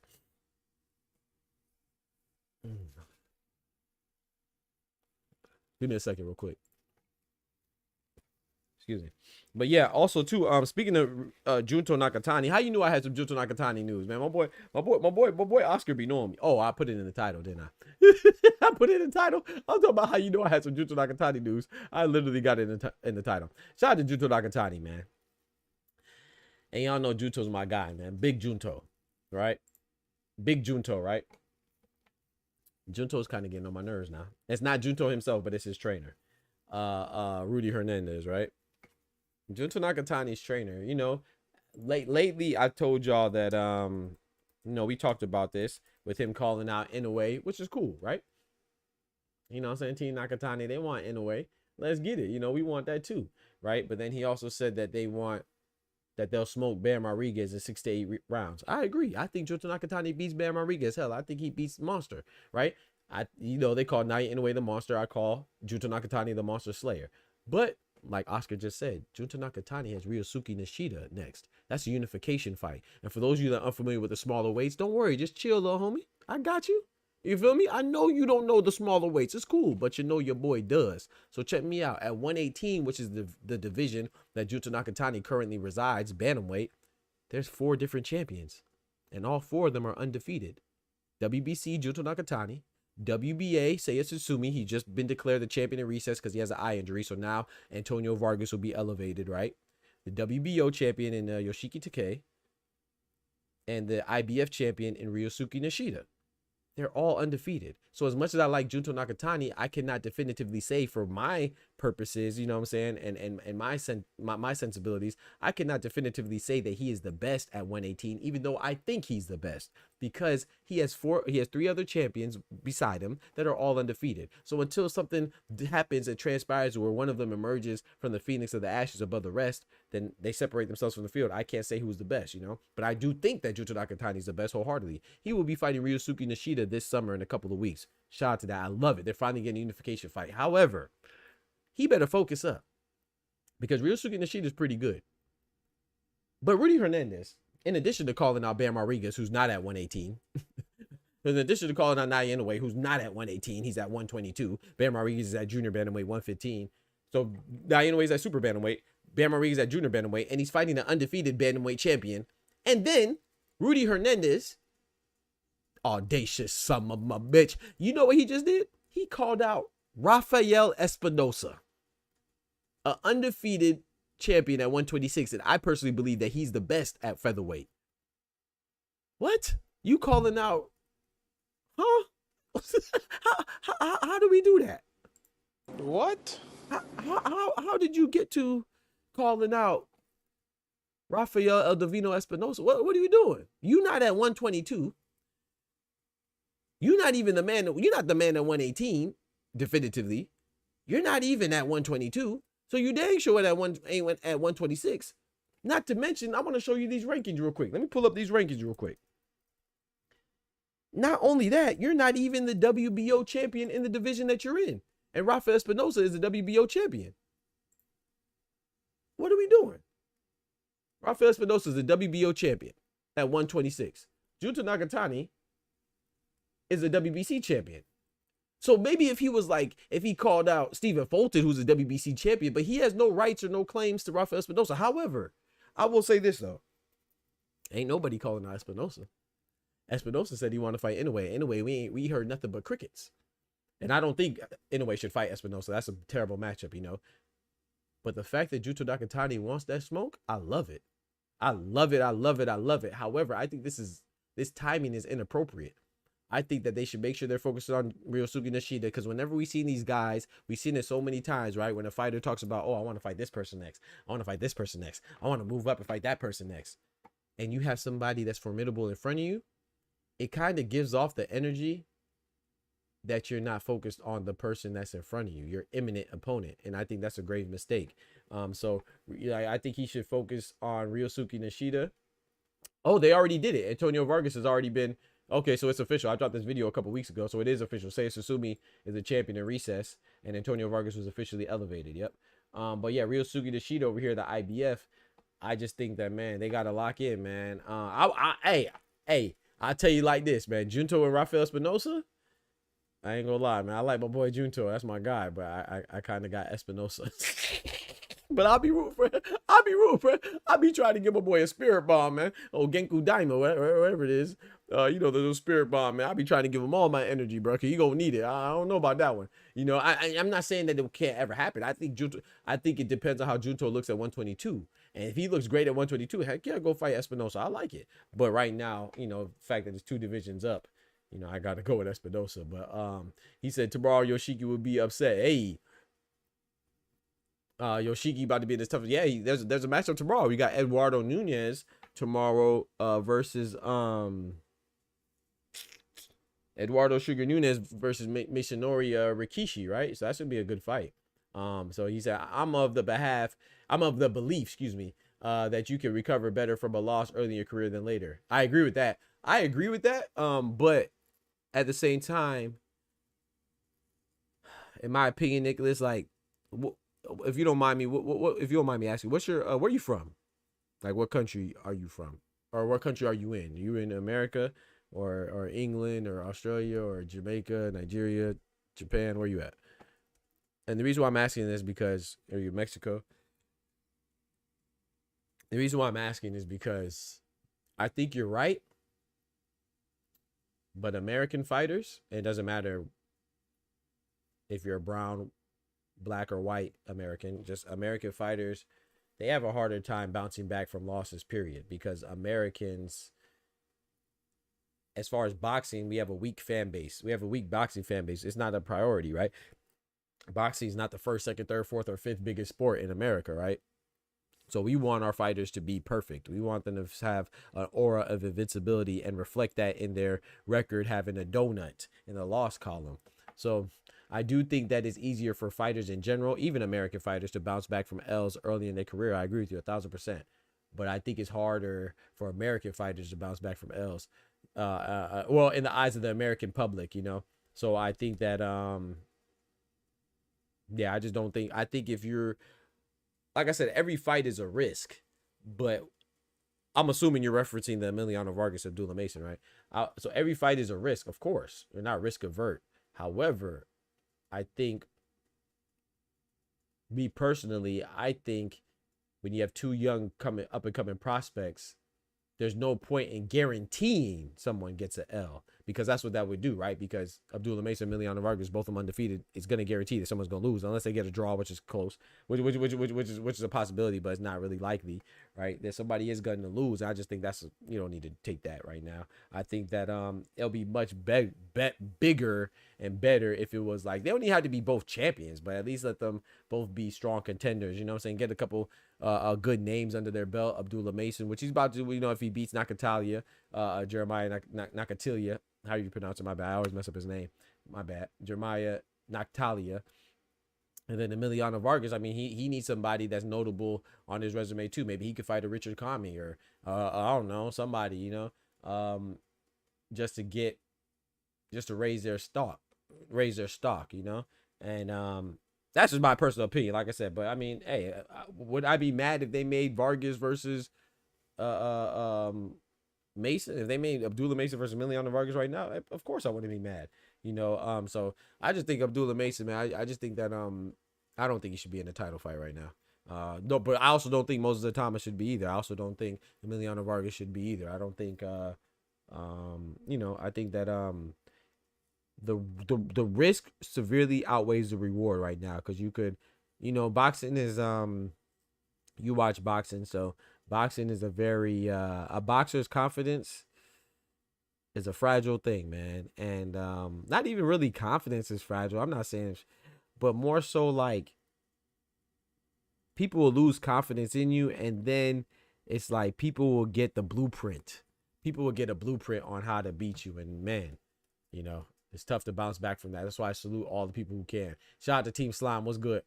On the bounce back matchmaking has a lot to do with it. Yep, you got Trout who never recovered, right? And Daniel Jacobs who bounced back, right? Oscar Trout never recovered, because you know why Oscar Trout never recovered, Oscar? Because after he beat Miguel Cotto, right, he lost to Canelo, and then who did he fight after that? He fought somebody. Was it Danny Jacobs? Who did he fight? He took 2 L's back to back. I don't remember who it was. Remember, he took back-to-back L's. He lost to Canelo, and then he lost to somebody else. I don't remember who it was. Yeah, Erislandy Lara. He lost to Canelo, and then they made him fight Erislandy Lara right after that. Why would you do that?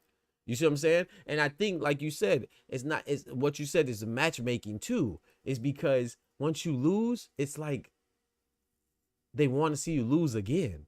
Like, why would you? I don't remember who his promoters were, but why would you make him fight Canelo, take his first loss, and then fight Erislandy Lara? Why?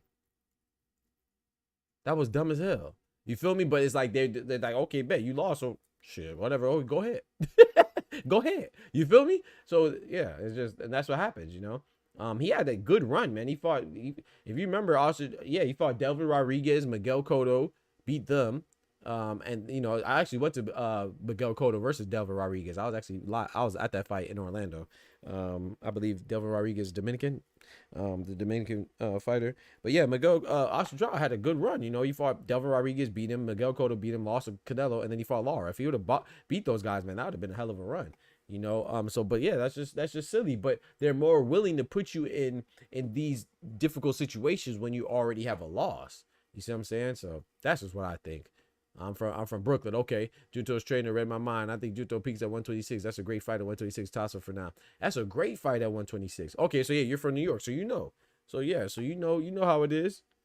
We don't really like boxers like that, man. And once they lose, bro, that's a tough. That's an Oregon Trail to come back, you know, especially for American fighters. So that's why I refrain from that. But like I said, I wouldn't be mad at it. Absolutely not. Junto versus Rafael Espinoza. That's a good fight. I would lean towards Espinoza right now, but yeah, that is a good fight. But like I said, most importantly, I need him to focus on the Sheeta, man. I need him to focus on the Sheeta, man. Don't be too distracted, man. Focus on the Sheeta, and let's get it popping. Oh, and by the way, so those of you that don't know, we just talked about it right now. The Eduardo Sugar Nunez fight is tomorrow morning, chat, because it's in Japan against Masanori Rikishi, right? So we will be live for that. So, you know, if you're up at 4 a.m., tap in with us. I think let me see what time the fight is. I believe it's at 4. Yeah, we're gonna be up for that. Eduardo Sugar Nunez versus Masanori Rikishi. So tap in with us, man. We'll be live for that fight. Remember, it's this morning because it's tomorrow, but it's in Japan, so it's at 8 a.m. And also, too, in addition to that, what I was gonna say. Yeah, I just lost my train of thought.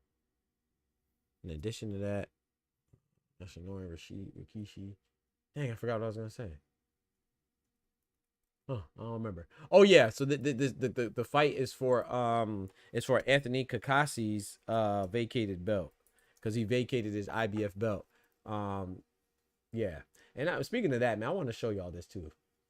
Oh wow, it's at 5. It's at 5 according to this.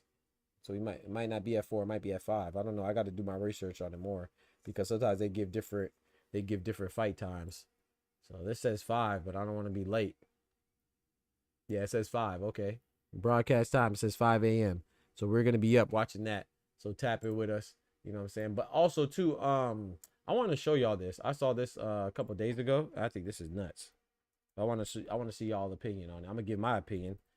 I want to hear y'all opinion. I'm gonna open up the Discord too if anybody wants to pull up. The Discord will be open. Let me see if I can find it. Is Bruce Carrington really looking for smoke, or is he bluffing to fight Ray Vargas? Ooh, good question.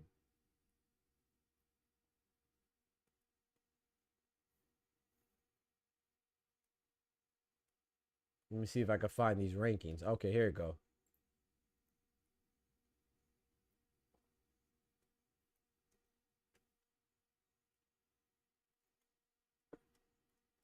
Japan never, morning cards never disappoint. Facts. All right, so check this out, man. So this is the Ring Magazine Super Featherweight rankings, right? So you got O'Shaquie Foster number 1. I have no problem with that. Emmanuel Navarrete number 2. No problem with that. 3, Anthony Kakasi. I have a problem with this.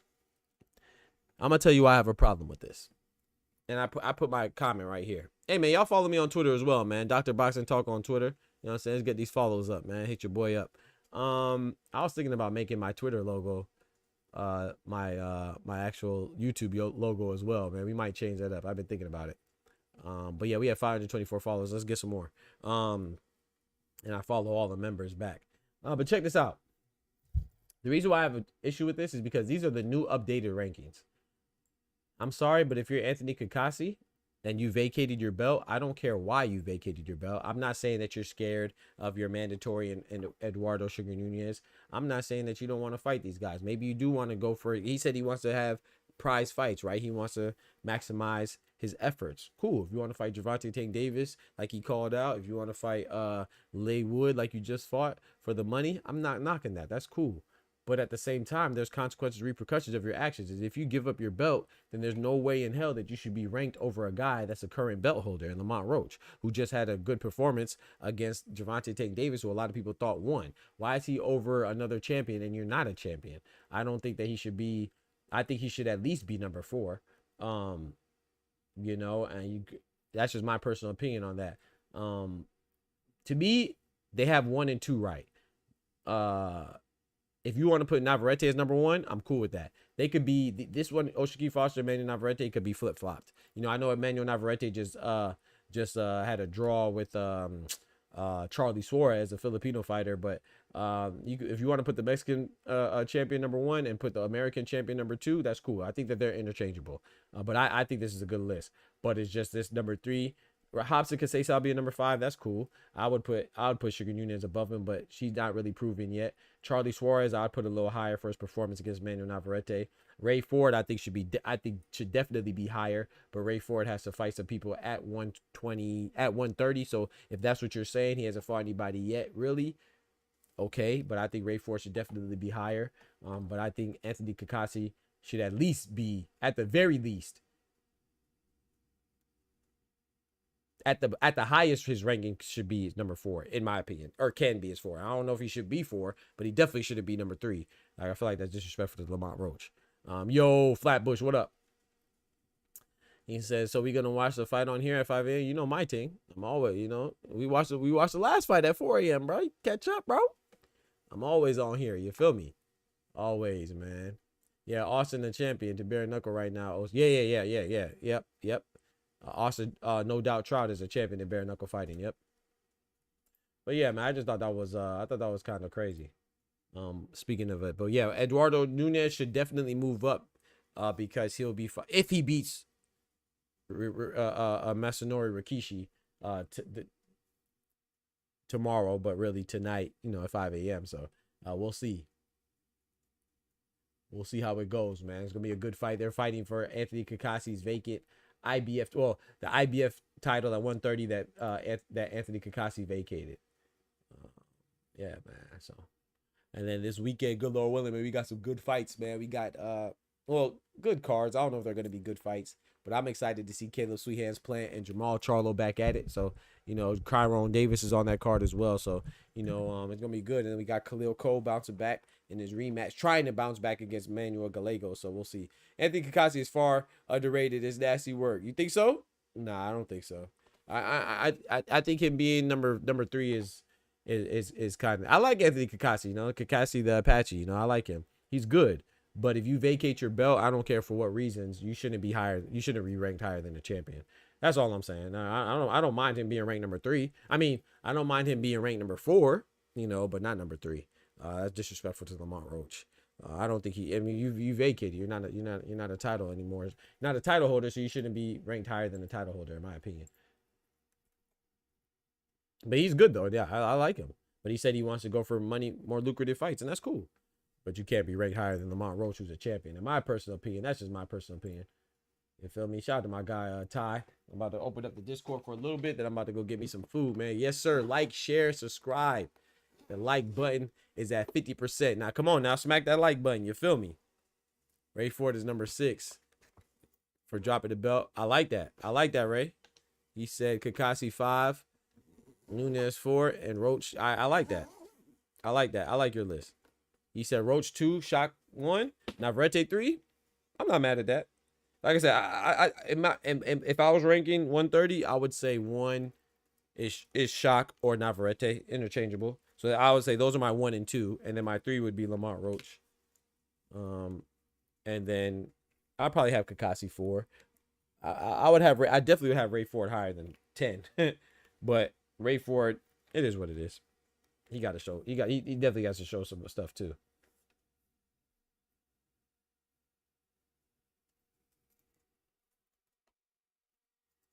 He got to show some stuff too. So I don't know.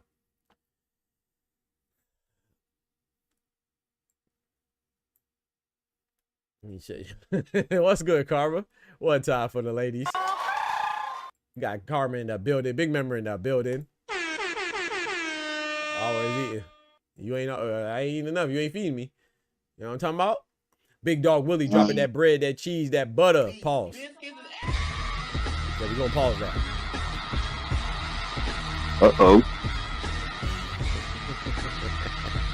Shout out to my guy Big Dog Willie, man. Said Jake Paul first take November 22nd, Las Vegas.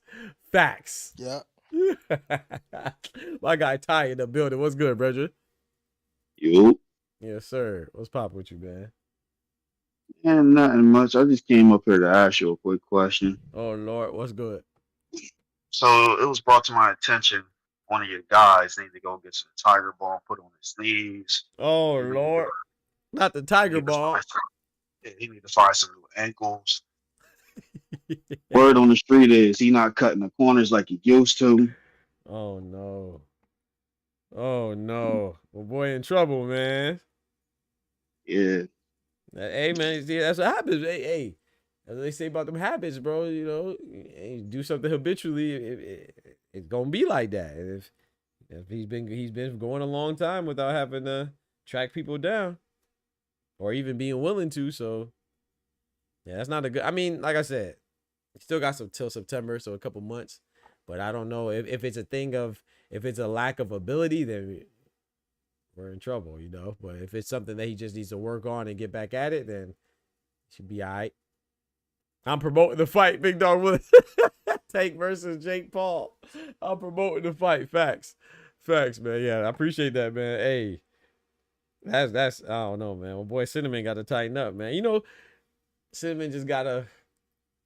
Yeah, if he ain't got it, bro, I'll tell you this: if he ain't got it, Terrence Crawford is the wrong person to not have it with. I'll tell you that. I'll tell you that. This is the wrong person to not have it with. I'm not gonna be knocked off my pivot though. I'm gonna stick with my boy Cinnamon. But man, that is disconcerting.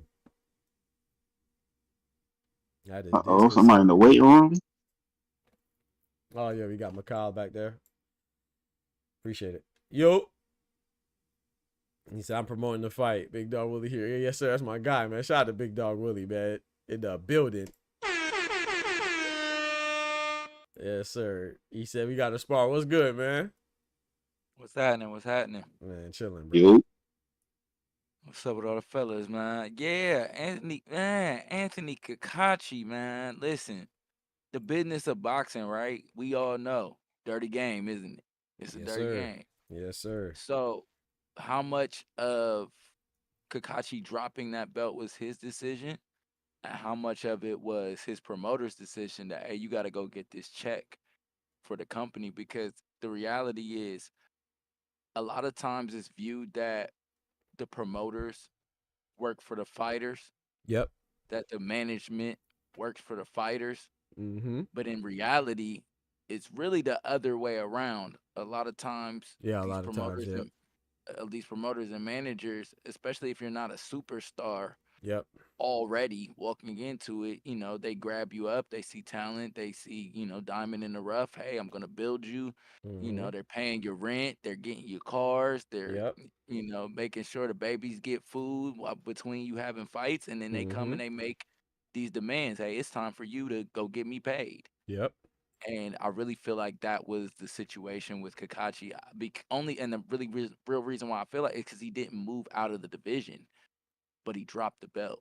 So that really didn't make sense outside of Frank Warren Mm-hmm. probably demanded. And I'm speculating, so Right. it's No, I it's mean, not well, so it's not a I fact, I but can't say you're that's what I wrong. assume. I can't. I mean, well, I can only say you're wrong based off what he said. So I'm not assuming this. This is something that he said.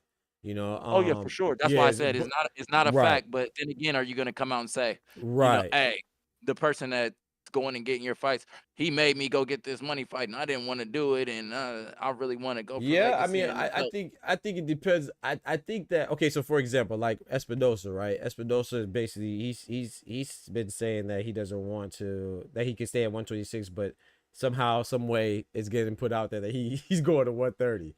So I feel like it would be something like that, like a little some type of contradiction there. Maybe I do think Anthony Kakasi, like you said, it doesn't make sense to come out and be like, oh yeah, man, my promoter's pushing me out there. Yeah, you would have just say that. But I do feel like I think it's more of his decision, man. And he just convinced me that he wants to do it. And I'm not knocking him. Like I said, I'm not saying, like I said, I'm not saying he's ducking Nunez. I'm not saying he's ducking, but at the same time, for me, especially a guy that has a loss, just like Lamont Roach has a loss, and Oshiki Foster has a loss. He avenged against what's his name, Hobson Casasau, and then who's the Yeah, other he should champion have at that 126? I mean 130. Lamont Roach. Oh, Navarrete loss. has a draw, right? I just think that for me, unless he was just like blowing through people and stuff like that, it's hard for me to put a guy over a champion, especially when you vacated. So that's what I said. I'm not saying that he's ducking. I don't think he ducked Sugar Nunez. I'm not saying that he wanted to fight him either. I don't know how excited he was. I do think he wants to fight for a check, which he should. It's prize fighting. He calling out Tank and other guys like that. So I'm not mad at it, but at the same time, I can't reward you. Everything has a price. You know what I'm saying? I feel like that's just a consequence of it. Because I will say this. I'm not gonna argue. Like, let's say Ty didn't say this, but hypothetically, if Ty said, "Oh yeah, man, he ducked Sugar Nunez," I'm not gonna argue. You know what I'm saying? Like, I'm not gonna defend him. Right? Yeah, it's a valid case. Exactly. Yeah, that's it right there. It's a valid case. You know what I'm saying? It's a valid case. I'm not saying that it's true or not, but I definitely wouldn't. I wouldn't be mad at anybody who thinks that. I mean, when you don't fight a guy, you leave Right. yourself open for people to say that you Yeah, ducked him. those I mean, only accusations. Right. you truly know the reason why you went that route, and that may Right. have been another thing. Frank Warren may have, felt like, hey, let's drop this and then go back and try to do it a different way. Let's go a different route, because Frank Warren knows the connections, Yep. You're right about the that. sanctioning bodies that he's in with and that he's good with, and sometimes promoters. And I'm going through that right now. Mm. I'm being encouraged to kind of adjust my plan and take more time between my fights, and I feel like I get better by just getting back in the ring, and especially with it being amateur, what are we protecting? You know what I Right. mean? So ain't nobody gonna beat me up, but they feel like, hey, you're not giving yourself enough time in the camps because they're not long enough to Hmm. improve in the camp and come out and have a better performance. And so these are the people that are kind of footing the bill. You get put in a Yeah. position where it's like, okay, should I really fight this and stand on my square this time and put my foot down and no, I'm gonna fight, or have an Right. attitude about it, or should I just be like, all right, I'm gonna go with it this time because there's probably gonna be something else where we disagree and I have to draw a line in the Right. sand. Yeah. You pick your So battles type stuff. yeah, it's just like a pick your battles type of thing. But the other thing is the when it comes to these rankings and stuff, sometimes it's a like I don't know the word that I'm looking for, but you Mhm. got the eyeball test, and then you've got what's on paper. You That's see what I'm true. saying? Yep. Yep. So Navarrete is still a champion on paper, Yep. but in my It should eyes, be Charlie Suarez. it could be Charlie Suarez, Yeah. and that Facts. that devalues Yep. Navarrete, and then I on agree. top of that, the way, like, okay, even if you got to a draw just because it was a tough fight, I'm not gonna necessarily discount that against you. Go back and fight him again because every fight is its own animal, and that Mhm. may have just been that fight, or you may. Mhm. But my thing is, on his way to the ring, the not making the weight, which he's made a habit, not making weight Yes. and Navarrete, you talking struggling about? to make weight. Yep. Yeah, Yep. my thing is, I question because of the timing of it. It would be one thing if maybe the last couple years he's just kind of struggled, and it's like, okay, you didn't really do well when you moved up. This is kind of the only division for you because 135 didn't seem to Nope. suit you. Yep. But Not against Denise Baranchik, it didn't. yeah, but and A Baranchik, little guy. Yeah, little that's what Baranchik. Facts. Baranchik. Facts. Come Yep. on, Yep. Baranchik is a 130 fighting Yep. at 135. Yep. But it's like, yeah, it's just been several times with the eyeball test. It's just like Navarrete, like, I just really feel like your run has come to an end. Yeah, you were herky jerky and you were a big guy in the division and it worked for you, but you're getting older. You're struggling to make weight. You can't really go to 135 because they're not confident that your skills will translate there. And all of that just kind of devalues Yep. him I in feel my that. eyes. And then the same way with not really a Hold on, devaluing. let me hit the comments real quick. Nicholas Mappy said, if Crawford's KOs Canelo, I'm putting all my bread into crypto. F it. He said, Oscar said, regardless who told him, he dropped it, so he gets the criticism that comes with it. That's very true. That's very true. Yeah, Go ahead, finish your thought, then we gonna go to Ty. And then I'm gonna pull yeah. up Ray Davis. Just with Lamont Roach. Mm. Same situation. He chose 130 because that was the best route for him to get a belt, but it's not like he can't fight at 35, but it was a Yep, lot he has going fought there on at before. 35. Mm-hmm. You know what I'm saying? It was a lot going on at 35, so they chose the better route. You can make 130. This is Yep. probably a better way for you. You're independent. It's a lot of factors going on for Yep. why he fought at 130. But now that he got his foot Some in the attention and door stuff. with the huge fight at 35, I feel like he most likely will drop that belt. Yeah, he You might know, drop I that WBA belt. Yeah, I could see that yeah. too. So Especially if I he could get really like Shakur or Keyshawn and everybody else has been entertaining yes. him. If that's, but Yes. that's the thing. I don't know if, in my personal opinion, now I don't know how much that depends on the rematch. You know what I'm saying? If he wins, I can see it. If he loses, I can see him bringing his ass right back to 130. Because he's still Yeah. gonna be got married. Because if he loses, he still keeps his belt. His belt's not on the line. So Yeah. so I don't. Yeah. So I Yeah, think it he's really kind of depends at on. a split place, but I think Yeah, that he's in a good position, man. He's in a good position. he's in a great position, but I Yep. really just feel like he's probably out the door with Maybe. 130 You're because probably right. there's not the bigger fights there, and that's what he was trying to establish, and I think like he could probably snag a belt at 35, you know. So, and I feel like they feel like that. They weren't at 30 because of size, or he can't be a good 35 pounder. He doesn't have pop at 35. They were at 30 because that was the best route. So I really Yeah, view we'll him on see. the way out the door. But yeah, that's Hmm. why I put Kakachi up there Yeah. because I think that he's gonna. I don't really see him. He might try to go to 35 for a big money fight, but I think that he's a 30 pounder for real. Yeah. And Ty, shout out to you, bro. You want to add anything? Or With also the back there Kasi too. situation, Yeah. Like I said, I got him at number 4. Okay, so the reason why I put him at number 4 too, to add to that, I don't as like Oscar just said, that's why they want Espinoza to put the beats on Navarrete. He getting on the shelf after that. He might, but I would have Navarrete over Kakasi. I don't think he beats him. I would also have Foster and what's my boy's name? Roach over Kakasi as well. If they ever fought. I would have them. But go ahead, Ty. And then Ray Davis in the back too. Go ahead, Ty. I'm gonna pull up for Ray me, Davis. I would ask, what's the criteria of this list? Is Hmm. it based off of what you've done, or is it based off of skills? Because if it's based off of skills, 2 or 3, we could put Kakashi. But it's a 50-50 on whether he ducked or wasn't trying to get shelved.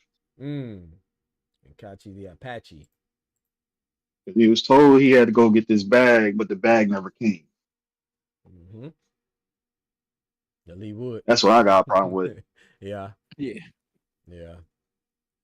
Because like I said, I'll be lying if I had like, you know, I know Lee Wood. I know that was a big fight, and that's why I was like, man, I get that one because I'm sure that one, especially in England, you know, makes more money, but I don't know how much more. You know, I can't say that, but I would think that it would be more than Sugar Nunez, which is what he was saying. So I think it makes sense, but at the same time, I don't know.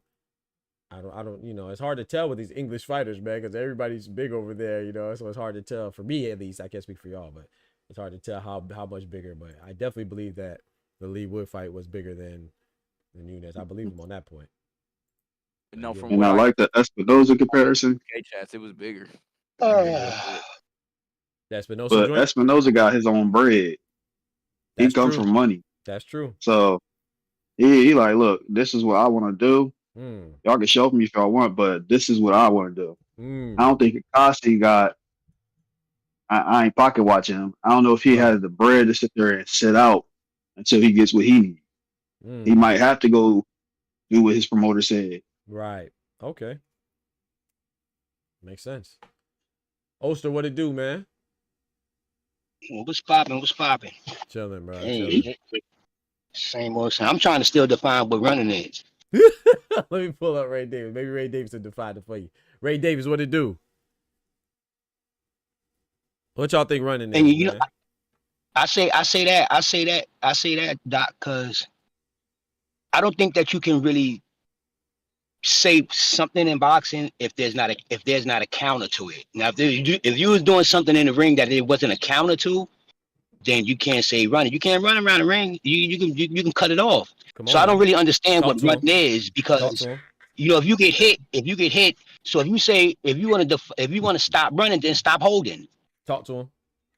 Stop clinching. Then if you stop and you say running, so you can't have no movement. So footwork is not part of boxing no more. Nope. Clinching, none of that.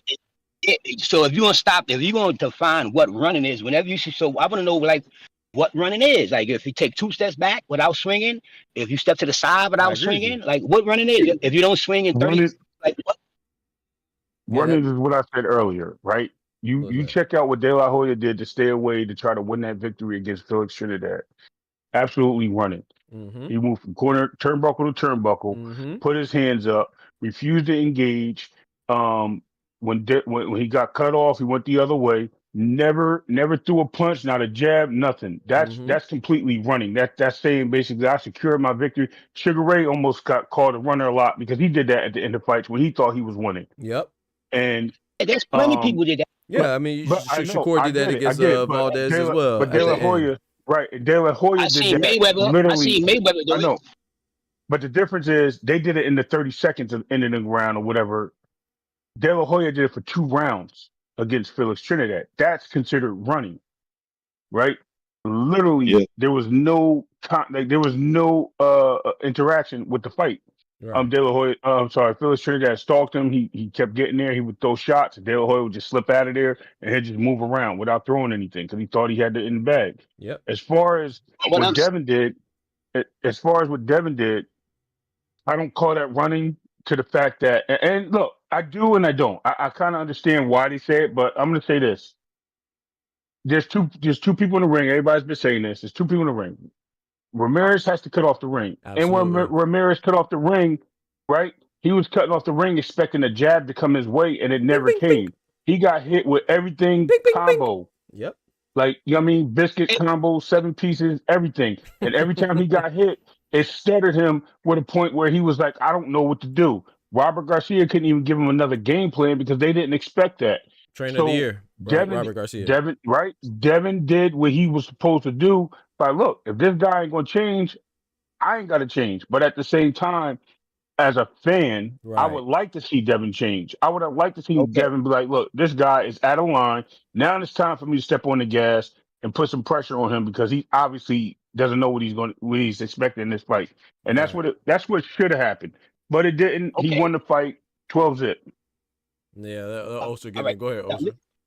real quick. No, I understand that. And I don't disagree with that at all, because that's just, I don't consider that running. That's just how we see the fights that we like. If dude running around too much, you think that. Now, you like a good comparison was Caleb Plant and Canelo. When Canelo wanted to cut the ring off, he cut it off. Caleb Plant did that from the first round. So I don't. I'm just saying. I'm just saying that I don't say it's running, because if you can counter it, then you're supposed to counter it. If you don't counter it, I don't pick the runner. Why you pick the runner? He's actually running. I pick the one that's supposed to be skilled in there and cut the ring off, because that's when the science of boxing comes. This is why it's a ring. If there's fighting in the street, then you can say he's running. I agree. Because you can run around the car, run around the block. For real. So if I don't like that style of fight, what he did, that's fine. Like Skull, they consider Skull running on Canelo, but Skull was comboing him. He was countering him as he was running. So was he running because he was scoring points? So was he running? You know what I'm saying? Well, and on the other flip side, when you see Canelo, no, I'm just saying, because you be talking about skillful fighters. You're talking about fighters that got it all. So it's not like to me. Boxing, when you come in here, is not if somebody just come at you crazy swinging, and you got to adjust to that. You got to adjust to this. You got to adjust to everything in the ring. So I will say this: with the Canelo and Skull example. My bad. You was done, bro. My fault. Yeah. Go ahead. So with the Canelo and Skull example, I got two things to say. The Canelo Skull example, I think that he was countering up until a certain point. Like, you know, I gave the first round to Skull, I gave the second round to Canelo, I gave the third and the fourth to Skull, I gave the fifth. Could have went either way. I gave the Canelo. Sixth round could have went either way. I gave the Skull. Seventh round I gave the Skull. Then 8 through 12 I gave the Canelo, because I felt like at a certain point he was doing what you were saying. He was countering. Then he just stopped. You know what I'm saying? He was focused on running. So to me, I scored a 115, 113 in favor of Cinnamon. But the other thing I wanted to say is that I agree with you. But I think, and correct me if I'm wrong, I think your bigger point is, like you said, what is running is not that you need a definition because you don't know what you see. You're saying, like, how would you score that? How would you, or rather more appropriately, how would you deduct for that? Because we know how to deduct for excessive clinching. That's when the referee gets in there, like, okay, I'm gonna take a point. How would you deduct? And this is the same question I have. How would you deduct from running? Of course, we don't like it. You know, it's less entertaining because it's combat sports. We want to see fighting. We want to see some people want to see blood, violence, knockouts, of course. So being evasive is not conducive for that. However, how would you score that? How can you tell somebody how to fight? Oh, like you said, if I'm not throwing punches for 10 seconds or more, am I running? If I'm a certain space between, you know what I'm saying, we're within a certain proximity, or if I'm 5 feet away from you, am I running? So it's like, to me, it's borderline idiotic to even suggest that you should control how the fighters fight. Bitch, you already controlled it. We have a ring. That's why you have the dimensions of the ring that you can negotiate. You have, you know what I'm saying? You have all these things to stop running. Like, and if I am running, you could counter me by cutting off the ring. Like, we have countermeasures for these things for you to implement something else, and you might as well just put them in the phone booth and just have them just trade punches. You swing, I swing. You swing, I swing, and then we'll go like that. You're promoting Rock'em Sock'em. Come on now. You're exactly Come on now. promoting Rock'em Sock'em, and that doesn't make any sense. Makes no because sense. then you have styles in fighting. Right. And the reason why you have styles in fighting is because you have people that can move and float, like as he would say, float like a butterfly, sting like a bee. Right. You have people that can come in there and be aggressive and be the dominant Mike Tyson. You have people that can come in there and do a little of both. You have people that can just adjust and be Marvin Hagler. Right. You have Tommy Hitman Hearn. You have these styles, and the reason why you have these styles is because they make interesting fights. Well, was it? Oh, there's a cliche, right? Styles make fights. Styles make fights. Come on right? now, but you want to take away a style because there was a content creator that told me I was crazy for that. Come on, bro. Oh, y'all out here saying, and he subliminally said it. Of course, Todd know who this is. Yeah, I don't know what y'all talk about. Styles make fights. Styles don't make fights. Fights make fights. Okay, you're right. But that's because you only see fights as fights. You only see because you are a fan of a certain fighter. Right. You only see that type of fighting. But yet you also say you support Floyd. So how do you support Floyd and still stick to the statement that you made? But see, and that's the thing, like you just said. Go ahead, Ty. My fault. Go ahead, bro. That brings me to the question I asked some of y'all on the back call like a week ago. What do you think about certain people's with a voice in the boxing space putting together a petition behind closed doors proposing a no run rule. Yeah, I think that's trash. I was talking about that earlier today. I Yeah, think that was whack. That was yeah, whack. I think it's I like don't I think actually got on him about that. I think it's disrespectful to the sport because, like I said, I'm not saying you can't have an opinion on what's more entertaining or not. I'm not acting like I don't want to see. I'm not on the edge of my seats when like Anthony Joshua and Daniel Dubois clashing like that, of course. But to put the fighters in a position to where they cannot react or act or implement a game, like you're reducing their game plan.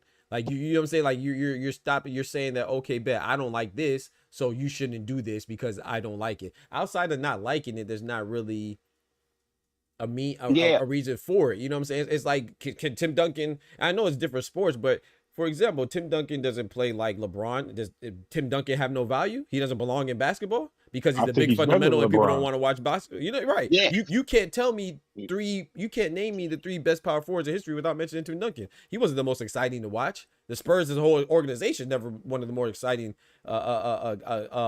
teams, but they win, right? They win, and we don't we value winning. So we could say Devin Haney was boring. Like I'm just using Devin Haney as an example because it's most recent, right? And we could say Devin Haney was boring, but you can't say he lost.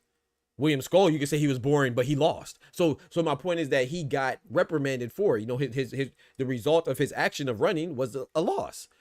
And so then you look at it and you look at Jermaine Ortiz, right? I'm gonna let you go, Oster. Jermaine Ortiz, my other point is that Jermaine Ortiz ran, and what was the result of him running? He lost. So Devin Haney, he ran, but the result of him was winning overwhelmingly. So then if you get outside yourself and you put away your bias aside, and you look at it, well, why did Devin Haney win when running and the other guys that ran lost? Well, because he did more than run.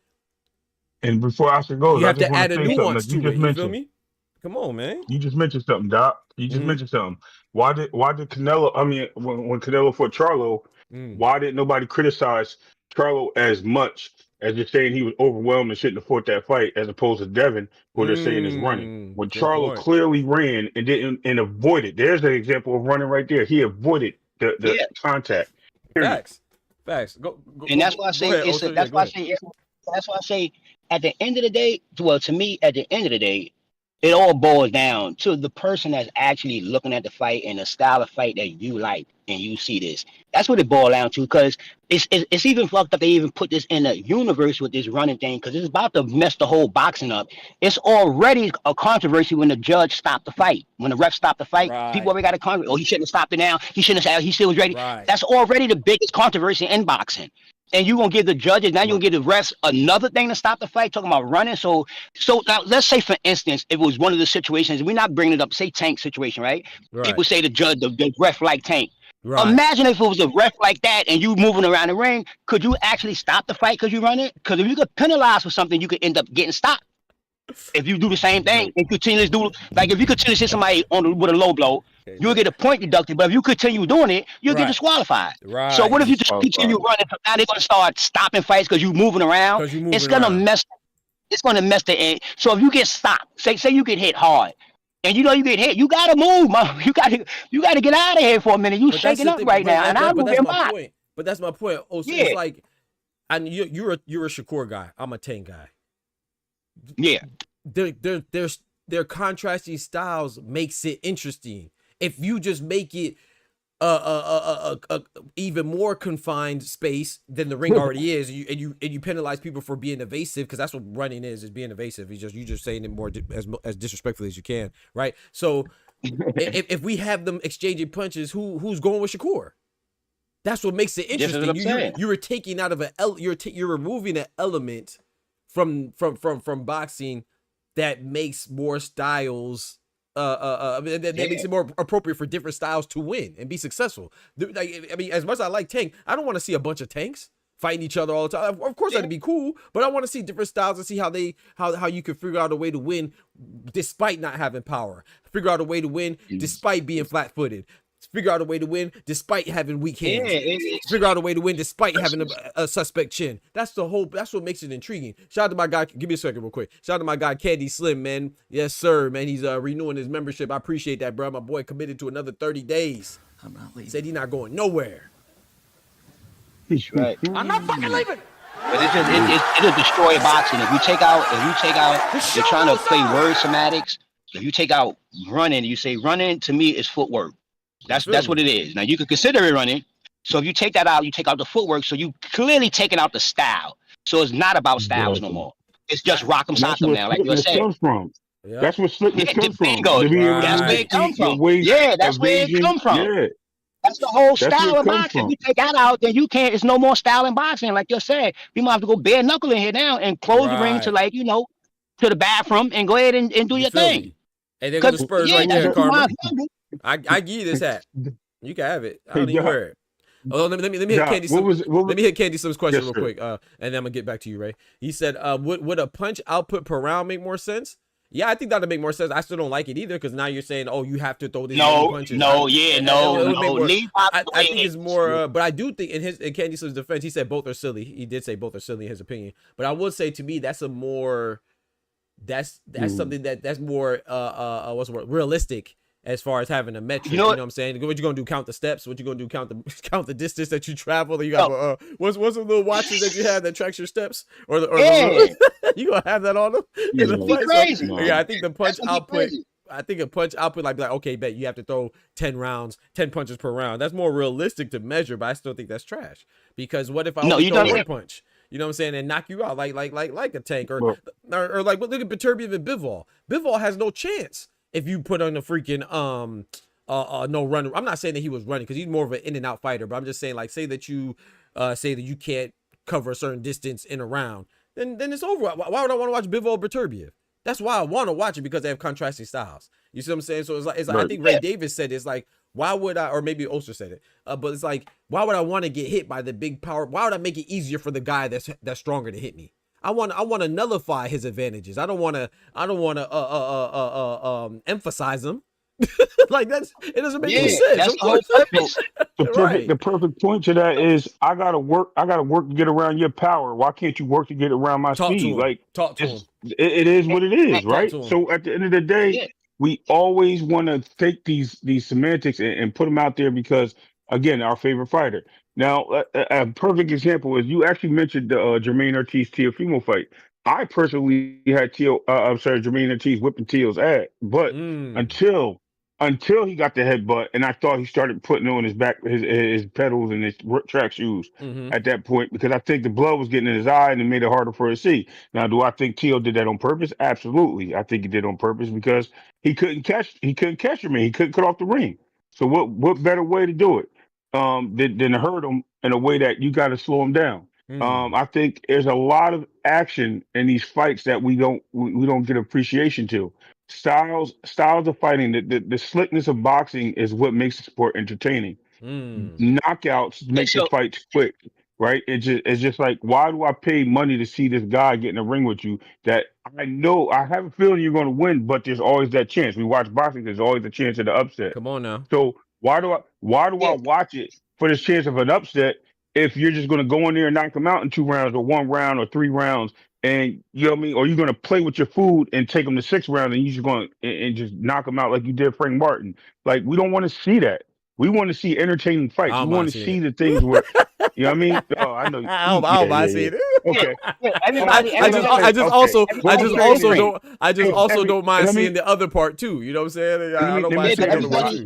Doc, what I'm saying is, what I'm getting at is, I got you. If everyone fought that way, we don't want to see that. You know what I mean? We want the styles. We want the situation that's going to make you work to get that knockout. We want the situation that's going to make you fight to get in there and earn the jab. Yep. You know what I mean? It is what it is. I agree.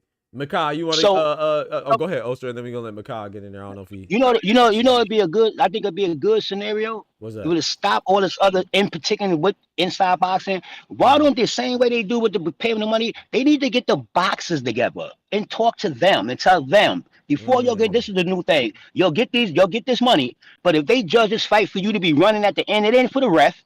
It's for after the fight. It's for the if they judge it, you'll get deductions. That'll change it. That'll change it. See, No. I'm just saying, like what the running. If it's something going on with the running and all that, I don't think they should change nothing going on. Boxing's already going downhill. It's already going. So don't start pulling stuff out. It's already going downhill. If you talk to the fighters, but hear me out. It's the fighters. before, like, you know how they got this ring, they have these meetings and everybody getting Just together. saying a Just committee. speak to the Just have whole, a committee. like a whole committee and say, yo, listen, this is the new rules for the fighters. The fans ain't got to know nothing, because that's the problem today.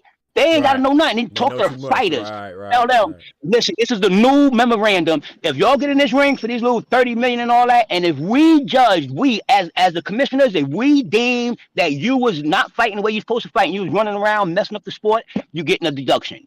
That'll change it. Well, Now if I will that's say it, this though. okay. I will say this. Huh? I don't think they should. I'm with you, Ocho. I know you're just saying a hypothetical, so I don't think they should do any of that stuff. But if they were to do it, the part that I would push back is that that's the only legitimate reason to do it is to please the fans. There's no other reason. Right. You see what I'm saying? So I think that the whole idea is for us, the consumers. You know, I'm just one of those that, and you all are one of them too, obviously, that y'all appreciate the different styles and stuff. But the average, let's face it, I mean, they do want to see what Ray Davis just described as far as a taker Frank Martin. They don't care about competition. That's what they don't I said. care. They just want to see somebody get. No, I put think to it's sleep. just, Doc, I think it's just ignorance. I think they ignorant. You I'm have telling four you. criteria. Yeah, You- fan No, is short listen, for real fanatic. quick. You're right. I agree. Real quick, Ray. Yo, listen, for real. You got to listen to who we listening to. This is why we talking about running. We would never have this conversation. Us in this room, we would never be talking about this. Never. If we was talking about it, we'd be talking about styles. We won't be talking about get it out of boxing. We'd be trying to talk about how you're supposed to fix it. This is ignorance. I'm telling you, from these fans that's saying all this from like, it's like I tell you, like a reverse effect. You got the tank fans, you got the fans of everybody that knock people out, you got the fans of people that like styles, you got all these kind of fans. But these knockout fans are starting to override it with everybody is running now. Everybody. If you throw a combo and set to the side, you running. Everybody's running now, so there's no more skills than winning. If you win or lose, you running. So it's this. I'm telling y'all, this is why I try not to get in these conversations, because this is where they go. They start to go down a rabbit hole. Now they got a bunch of people that know what's going on with boxing talking about running and what should we do. That's crazy. This is retarded. I was disappointed when I saw Kenny Bayless and Bird. The rest, I couldn't believe it. I was like, damn, come on now. And look, the key to this whole thing is that we're talking about is the four criteria, and two of the four criteria actually gives you the stance on deducting on running already. You don't have to implement it. You have the situation where if you're being lack of throwing or whatever, lack of defense, and you can't show that you're being defensive, then you're basically, and you're moving around, and then you basically, they call the fight, right? Exactly. You're not retaliating in the fight. They usually stop the fight. If you also show that you're not engaging, because engaging is another part of one of the four criteria. If you're not engaging offensively, then therefore they can stop the fight or they can take points away. They score points for a reason. So all these things are already implemented. They're just changing the ways that they're trying to correct the game, because they want it to fit the excitement, the knockout. They want to see somebody get hurt. They only wanted Devin to get knocked out. Of course. If it wasn't Devin Haney, it would have never happened. It would have never been said that. If it wasn't Shakur, it would have never been a problem. If that was Tank doing it, they'd be like, "Oh, look how slick Tank was." Okay, I'm a Tank fan, but I agree with that. I agree with that. I don't want to be disrespectful, but no. I'm saying I agree with you. I'm saying I agree with you. Look, I don't think you're taking. I don't think you're part of Tankamania. I appreciate. Shout out to Ray Davis. Shout out to you, bro. I appreciate you, bro. Shout out to you, man. But the Tankamaniacs out there would have said that, and they would have been on board with that, and it's okay. Listen, I'm all for what you guys like, but you have to be a consistent. Actually, they don't have to do nothing but be themselves. But in my opinion, be consistent across the board. Because if it was your fighter doing it, it would have been something different. Right, that's the problem. And then I feel like Makai has something to say, bro. My bad, Makai. Actually, no, y'all good, y'all cooking. But what's your opinion on it, man? I feel like you might have a different perspective. Yeah, it's just I mean, it's a little bit of a summary of taking from everybody's points, but putting it in a different light, putting it in a different direction. I think the biggest problem with boxing is the education of the masses about boxing. So what we're trying to do right now is we're trying to tailor boxing to the movie that people are expecting to see. They're not really a part of the boxing world. It's a very small world of people that are truly educated, truly follow like we do, are truly dedicated to this sport and truly appreciate the sacrifices and the different styles and the fact that, the one thing, you got to get in there and fight your fight. Like, I stress it all the time to the younger guys. is, should I adjust the judge? The man, listen, first and foremost, get in there and fight your fight because the judge ain't taking the punches. So Right. they may appreciate it and score for you and this and that, but they not gonna be able to be there when you having headaches 4 days later, Right. and they There you not go. gonna hold your hand and care about it for real. And the people that are in the stands ain't gonna care about it for Nope. real.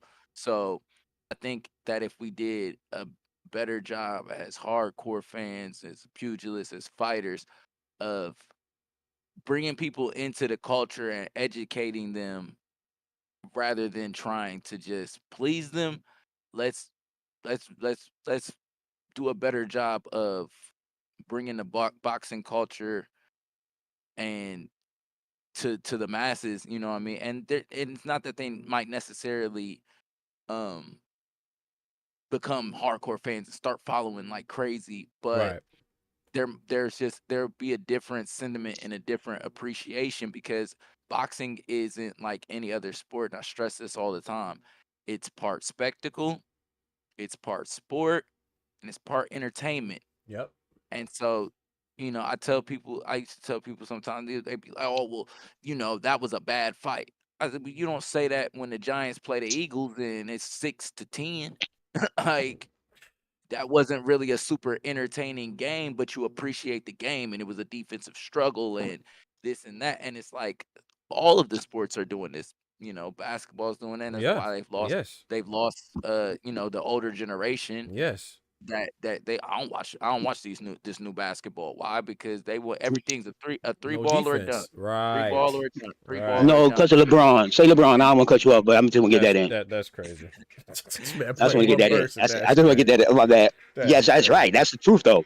And the score got to But be 140, and then now they're taking violence out of football. Why? Because if you keep the quarterback upright, and and if you can't touch the receivers going down the field, it's going to result in higher scoring games and Yep. more touchdowns. And now it Yep. looks like arena football out there. But Yep. and so they're taking away from the sport to give to the entertainment. And Yep. I feel like we could get away from that if we would just kind of educate the viewers and the fans and create a different culture so that things can be appreciated more rather than just trying to get a whole bunch of highlight clips for our shorts.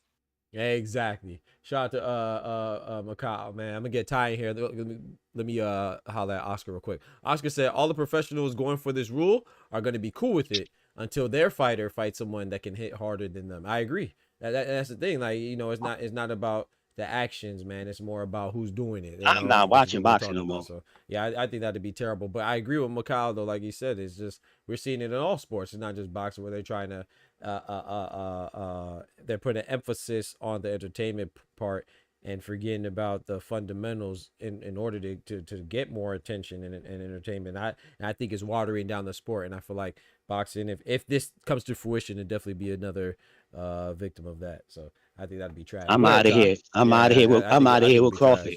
Yeah, I ain't gonna lie. I'm out of here with Crawford. September 7th be my last time watching boxing. Yeah, I'm out of here with my man Crawford. Yeah, that'd be terrible. Go ahead, Ty. Talk to Omar. Omar, what's good, man?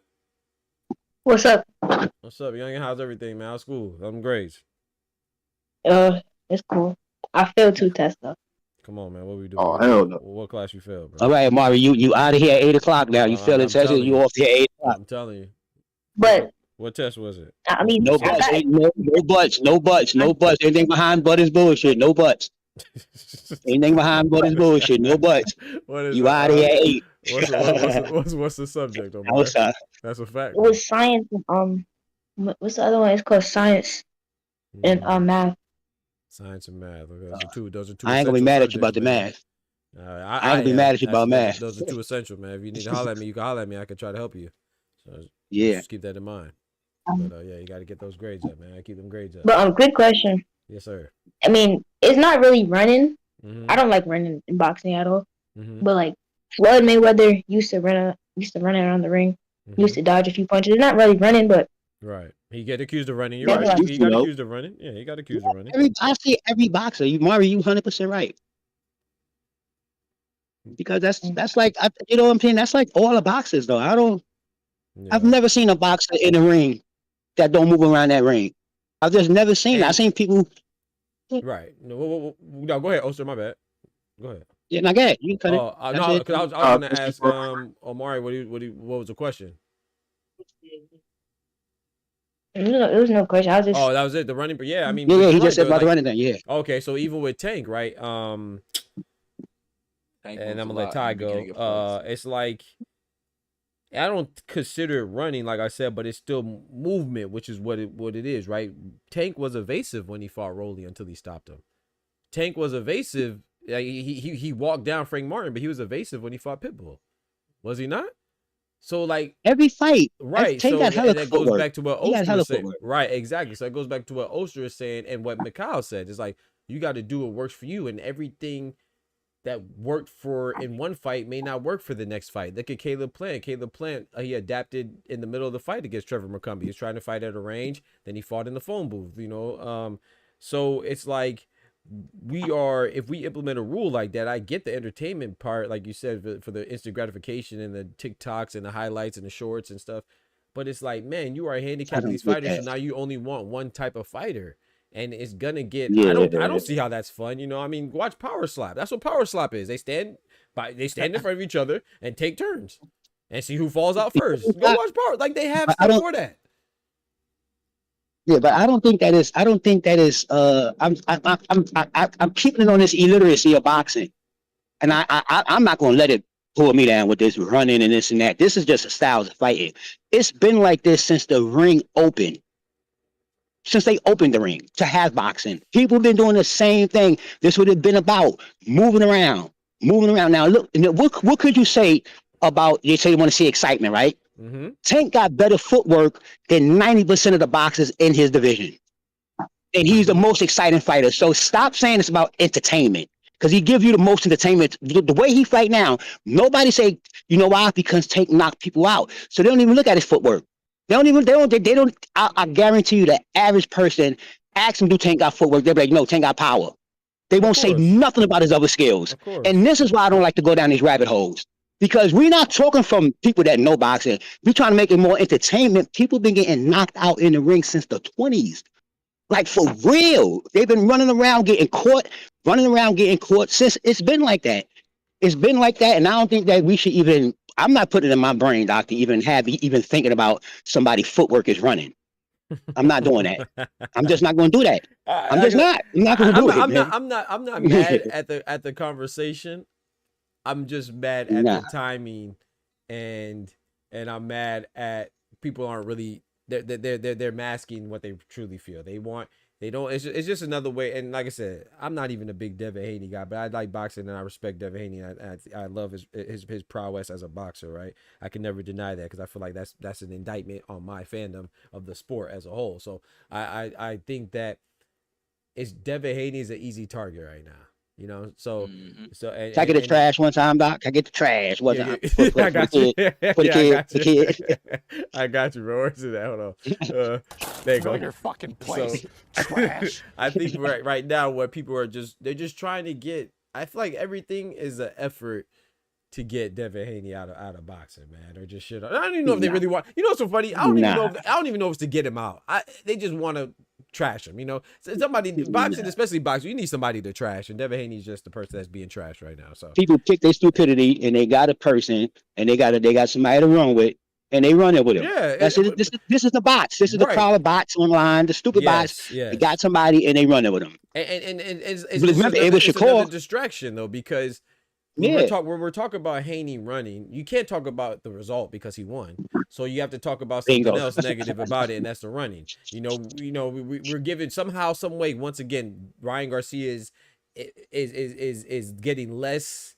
He's getting less attention for losing, and it's like a distraction. You know what I'm saying? So it's like he's not getting praised for losing, but the fact that he's not getting as much critiques and criticism for losing as everybody else, he's consequently essentially getting praised. They're talking about Ryan Garcia fighting Rolly again. They're talking about, Devin Haney. Oh, I'm not fighting Ryan Garcia. I'm not having Ryan Garcia versus Devin Haney rematch as like, Devin Haney doesn't deserve it because he won. Yeah. You see what I'm saying? And even with Skull, I know the argument could be, okay, well, William Skull's not as popular as Devin Haney, cool, but it's like Skull's not getting that much criticism as Devin Haney, and Devin Haney won.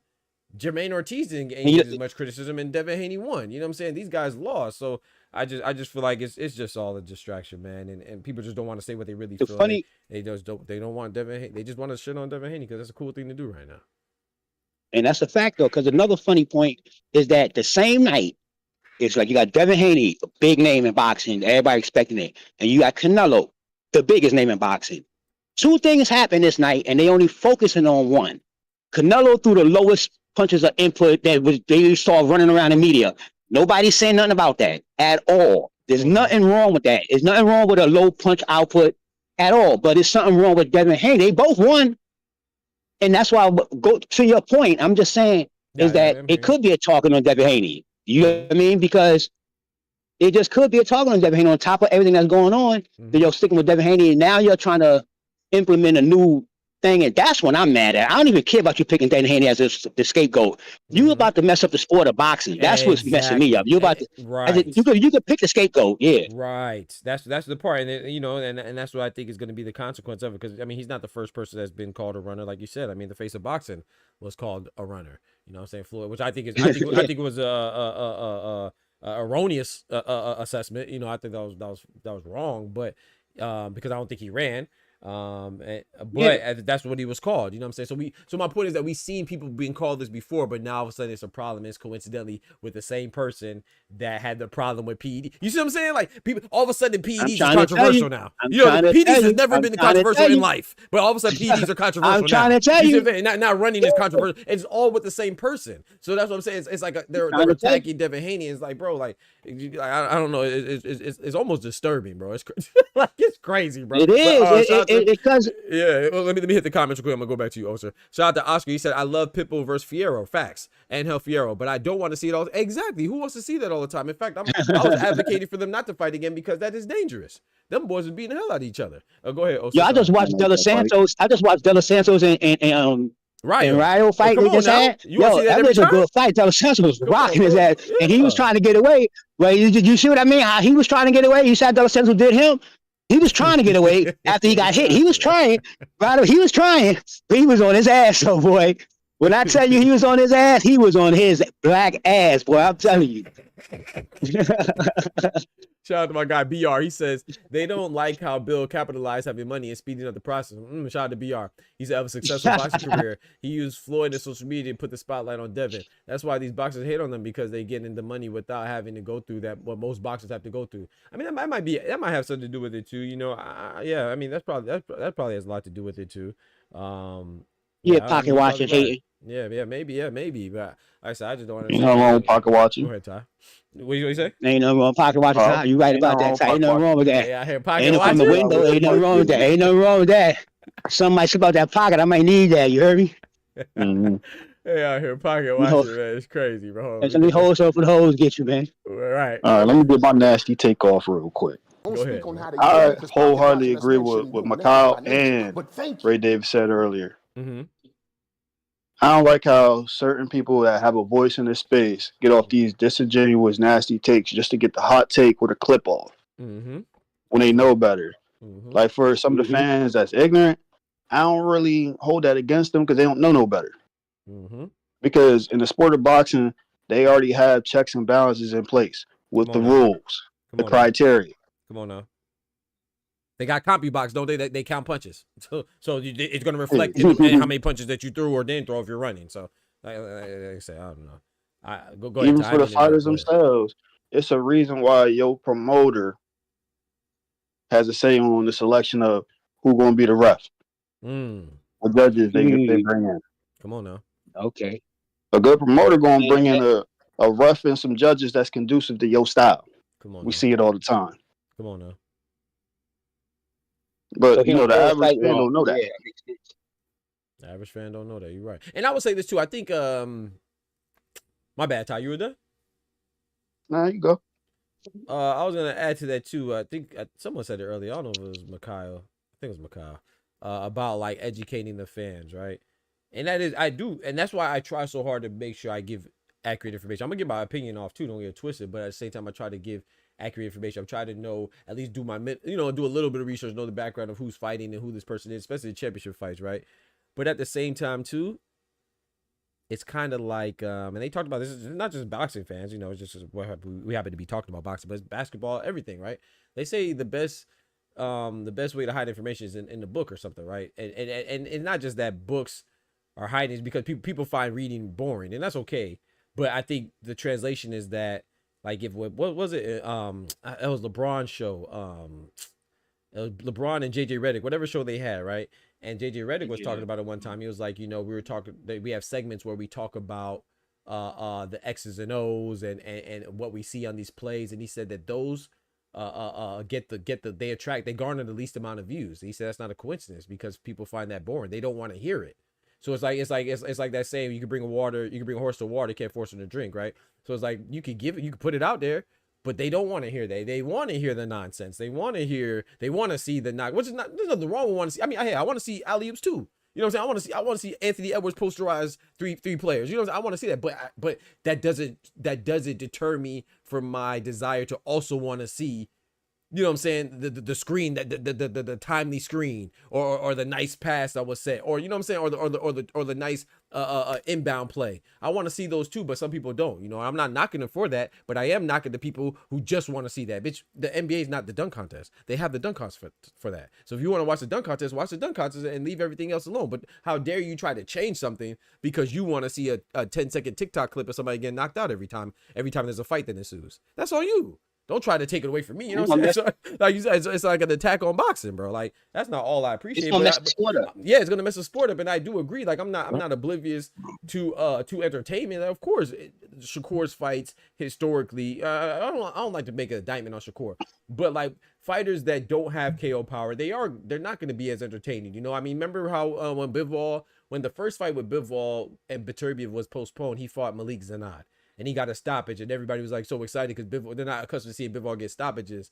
So, you know, some fighters are looked at as more exciting, you know, and Beterbiev is one of them because he has 100% KO rate or whatever, and Gary Anton Russell had 100% KO rate. So naturally, people are going to want to see them more. However, that doesn't mean that you can't get something out of a Bivol fight. You know, I like when Bivol fought Gilberto Ramirez. He outclassed, even when he fought Canelo. You know, and I'm a Canelo fan. I wasn't mad at Bivol. In fact, that made me like him more because I was like, dang, you know, he was able to do that to Canelo. This man a beast. You know what I'm saying? Because how much I think of Canelo. But there's some people that, if a fighter beats your fighter, you won't like them. Or, if it doesn't end up in a knockout, then that was a boring fight. So you have people that I don't know, I guess can't relate to that. Let me ask you a question, Doc. And I'm gonna ask the whole chat. The whole chat, right? I want to know what was the greatest, the best fight, you know, historically or whatever, that you ever saw? Just name one. Name one. Just name one. Name Bradley and Provodnikov. Okay. Anybody else listening? Yeah. My favorite. Oh, go ahead. Yeah, you got it. Okay, mine. My favorite fight is Rumble in the Jungle. Rumble in the Jungle. That's my go-to. Okay. Hagler Hearns. Ali Boumbaye. Yeah. Okay. Yeah, mine was Spence and I said Spence. Mine was Hearns and Sugar Ray. So now what I'm saying is this: the greater fights that we just said, right? The greater fights that we just said, you know, if just I think one, but you know, none of them was a knockout, right? You're right. Yeah, just one was right. Only one. Think about my point. Think about my point. Yeah, one was, but yeah. Think about my point. The greatest fights that we ever seen that we say right now was not with a knockout. Mine, though. We're going to eliminate that one. We're going to go with the Hearns Sugar Ray, man. That was a great fight. Yeah, I got quite a few. I was just naming that. Yeah, I got. But you get my point, Doc. You get my point, Doc. You can help me out. No, that was a good point. That's what I'm saying. So I don't want to get caught up in what they got going on today with this, because these people don't know boxing. They don't get people hurt in here. Yeah. Oh yeah. You know what I mean? They'll tell you that. They say, yeah, that's what we want to see. You know, that's a result. You know, it's inevitable that people are going to get hurt with every sport. But even in boxing, though, I don't want to see somebody. That's why we brought up, what's the name? Genjiro. Dang, what's his name right now? Guy's name. Genjiro Sagoka, right? He just fought. Yeah, he just had brain surgery, right? He just had brain surgery. Yeah, that's the guy that just fought your boy Pedro Tatarán. Filipino dude. Yeah, Pedro Tatarán. Yep. So it's like, but people say they want to see that, but then they see it, and then you know what I'm saying? Yeah, they turned off. They turned off from the sport. They're like, oh, so violent. Oh, it's a great. Right. No, you don't want to see that. Right, because and that's what I was saying earlier. Right, and that's what I was saying earlier. It's like Genjiro Sigioka, you know, no, it's not an indictment on him, but I guarantee that his family and he probably feels like, man, I wish I would have took 5 less punches. You know what I'm saying? Not saying you would have to run to accomplish that, but you feel me? So I'm not saying that you have to quote unquote run to accomplish that. And I'm saying that that's hindsight 2020, but at the same time, it's like you could still have a good fight and not sustain maximum damage. Like a bitch don't got to go to the hospital to have a good fight. Like, you know, some will result in that, but like Oster just said, a lot of times a great fight goes to decision. You see what I'm saying? That's what makes it. He's a Tony Bergeron, shout out to Candy Slim. Hey, Omari, Karma asked, what grade are you in? If you could tell her, I guess she's gonna help you out. You know, I told you I'll help you out as well. So, but that's dope. If they already have something established, like some tutoring sessions, you should take advantage of that, man. Especially if it's something you can do virtually, because a lot of times if you do it locally where you're at, you might get charged. And it seems like, I don't know what they're doing, so I don't want to say they're not charging, but I don't think so. It doesn't seem like it. So, yeah, get with Karma in the Discord. She's also in the Discord, Amari. She's trying to ask you what grade are you in to help you out. And I'm in 5th grade. You're in 5th grade? Okay, appreciate it. 5th, Karma. Candy Slim says, ooh, rest in peace, Diego Corrales, man. Yeah, hey, Jose Luis Castillo's coming back next month to fight. Yeah, that's all. To fight Ruslan Provatnikov. Yeah, he wilding. And that's the reason why they stopped. Yo, that's the reason why they stopped fights. When you sitting there, doing no movement, getting too many hits. You see, they stop the fight when you do that. You know what I mean? You get caught and you can't move. If somebody run up on you and hit you 4-5 times all in your head, they're gonna stop the fight because you're not moving. Right. You're not swinging. You're not moving. You're gonna get yourself killed in here. Right. You get what I'm saying? That's the whole purpose of here. I think, man, listen, they better get out this conversation before they mess around and make this thing like happen, man. They gotta stop this. For real, they gonna get somebody hurt, man. Yeah, get somebody hurt, man. I think it. Like, I think it could happen. You know, I don't know. Yeah, I don't put it past anything. I don't put it. I'm trying to think of a fight where we had 2 like really skilled boxers, like in recent times, like in the ring. Like said Mike boxers. Tyson versus Jake Paul was the greatest fight in history. Yeah, right. It was. Because Mike pulled back every punch. He had to bite his glove, not punch. Oh my gosh. But I'm trying to think, like really 2 highly skilled puncher boxers. You know what I mean? Like that really were in the ring with each other. Viterbi Vimbilov? Does that work? No, because the one was a knockout artist. I'm talking about like you said like 2 good basically boxers. like a Devin Haney, like a defensive fighter, I should say, right? Okay. Oh, defensive fighter. I would say kind of been in Eubanks. But kind of been in Eubanks was a drug war. Right, and I want to compare that to Award Gotti, which was tit for tat, you know what I mean, battle arena, the Rock'em Sock'em. Like comparing the 2 fights, how does that look? Like if we seen like I would say Floyd and Zab, but that really was like a weird war. Also, I'm trying to think of something that was like really really skill versus skill, you know, in their prime. And I don't think you're right. I wouldn't say Beterbiev. I wouldn't say Beterbiev because Beterbiev has a high KO ratio, but Beterbiev is a good boxer too. Though. I feel like people overlook his boxing. But you're right. Though he came in there with 100% KO ratio. But you know what I think? I would say this, Ray, and correct me if I'm wrong. Anybody. The thing about that is when you have 2 skilled boxers like that, I think that the better one, whatever their strength is. Okay, so for example, what I'm trying to say is, let's see if I could give you an example better than I can articulate it. So like Floyd and Juan Manuel Marquez, right? Yes. Okay. Marquez is a counter puncher, but Floyd is a bigger and better counter puncher. So it looked how it looked. You see what I'm saying? But I don't think that that's indicative of either one of them not being necessarily great. It's just that I feel like when you have 2 defensive fighters or 2 fighters of similar style, the better one is just gonna. It's just gonna outshine, right? Yeah, outshine them. Yeah, I don't know if it would necessarily be. My point is, we see the right. My point is, we see the separation. We see the boxing. Yeah, we see the separation. Right. We see it. Right. We can give the respect to the fighter that is better. Where if we see 2 guys in the ring that just go blow for blow, punch, pause, that just punch each other in the face back and forth, and they're not moving. Right. We sitting there looking at it like, yo. Like, oh man, look, this is what I'm talking about. This guy going down, then he don't go down, then this guy gets hit, and then he don't go down. Then you like, yo, that gets boring because you're waiting and anticipating a knockout, and then you see these guys face all mangled at the end of the fight, and then you don't know who to get a fight to because they hammering on each other. Pause again. You know what I mean? Yeah, you know, Yeah, but you know what Hey, yo. Hold See, on. I'm just saying, look at look. that's a good thing. 40 That's a good thing, though. And this also gonna talk about it's a good thing. Come on, man. No, I said that's a good. What he said. I Yeah, said what he said. I is a good thing. mess with you, bro.